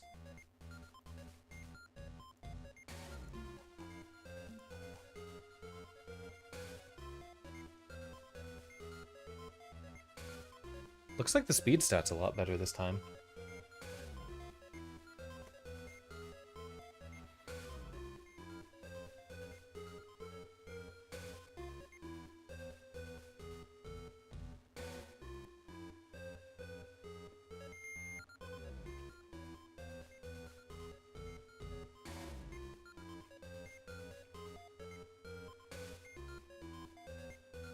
Nature is bold.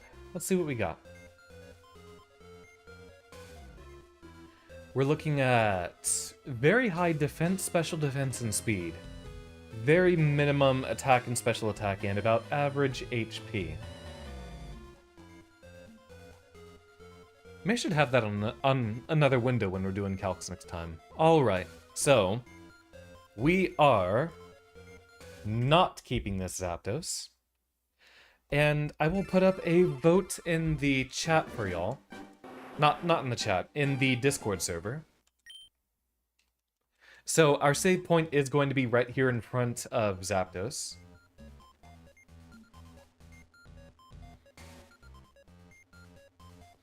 Being nice to Fuse is free. Welcome, Fuse. Delighted to see you again this evening. Yeah, being nice to Fuse is free, but I think a lot of people would rather just pay to be mean instead. Knowing how so many of our friends unfortunately are. Alright, I will put a vote up in the Discord server on if we want the next session to just be sit here and grind out catching Zapdos, or now that we have an idea what we want to do, come back to this at a later time when we'd be a little bit better prepared. Higher level mons, stuff like that. Because if we grab Zapdos now, then we're at a really, really big, unnecessary power spike for a while. Like, Zapdos is good enough of a level to take on the 8th gem. So we could come back to this later. Keeping it offline? Fair enough. I'll give a vote out for y'all. A few different options. Either just do it offline, or do it on stream, or do it on stream later. I think those are good examples. But glad to see you, Fuse. Wish I could stay up with y'all, but I do have work tomorrow. Congrats on the new job, Fuse. I am also holding out for a better position myself, and if that ends up happening, then I will far more regularly be able to stay up for y'all. Especially since right now is when so many people are able to show up and say hi, and I miss y'all so much, and I wish I could stream so much more often all the time. Which might be possible coming up soon. It's what I'm hoping on. I've been talking to my bosses at work about, hey, yeah, I'm just 110% needing a different position. So, that's the goal for this year, is get a better schedule for y'all. I've been on this exact same one for 3 years now. 3 years of streaming. And I have not been able to stay up as late with y'all as I've liked the idea of. Alright, let's raid in on your friend Leia. Our raid message should be, I don't know what ideas we have for that. I'll take raid message shenanigans here in the chat. While I still have things to talk about, of course. So, if I end up getting that new job position, I will be buying a Switch 2. I will be buying Pokopia. Regardless of what happens, I will also be getting the new Tomodachi Life, and that will be a stream very soon. I might even just make that the thing to do on Sunday. I need to put up a, for anyone with a little bit of experience with Pokopia, not Pokopia, Tomodachi stuff, I'll look up a website for y'all to post Miis. I'll give y'all a spot where we can post Miis, and then our first stream for Tomodachi will be just making everyone's Miis to put in there and seeing how things turn out on the island. It's going to be a great time. Unfortunately, I'm going to be like a week and a half late to it. That's just what ends up happening when things are this busy for me. In retrospect, with how bored I got this weekend, it was probably good that I took that time to rest. But I think I could have ended up making some great streams for y'all. We'll see what happens. It's going to be great. Regardless of who ends up watching, it's going to be great to see what shenanigans we end up in. This upcoming week, after Thursday, I've got a lot of busy stuff, and then things should be calming down for me, or if I get into a newer, better position, things will just be better for me on all fronts. Other than, technically I'd work more hours in total, but it would be more hours doing a less difficult job. So, that is my hope. Wish me the best, y'all. Send me whatever excess energy, and good luck that you have, Fuse. Our raid message we can put in as... yeah, that'll be it. Smell ya later, which anyone who's a friend of Kahila should have some familiarity with Pokemon. That will be our raid message in on Leia, which I should already be following her on Twitch. Let me double check. Thank you, Fuse. I'm rooting for me as well. Aw, tonight is Rev Tuesday as well. I need to sign up for those tournaments a lot more. Okay, yep, I am following Leia. Good. So let me grab that URL for those of y'all on the YouTube side of things. Cute Magnemite sound.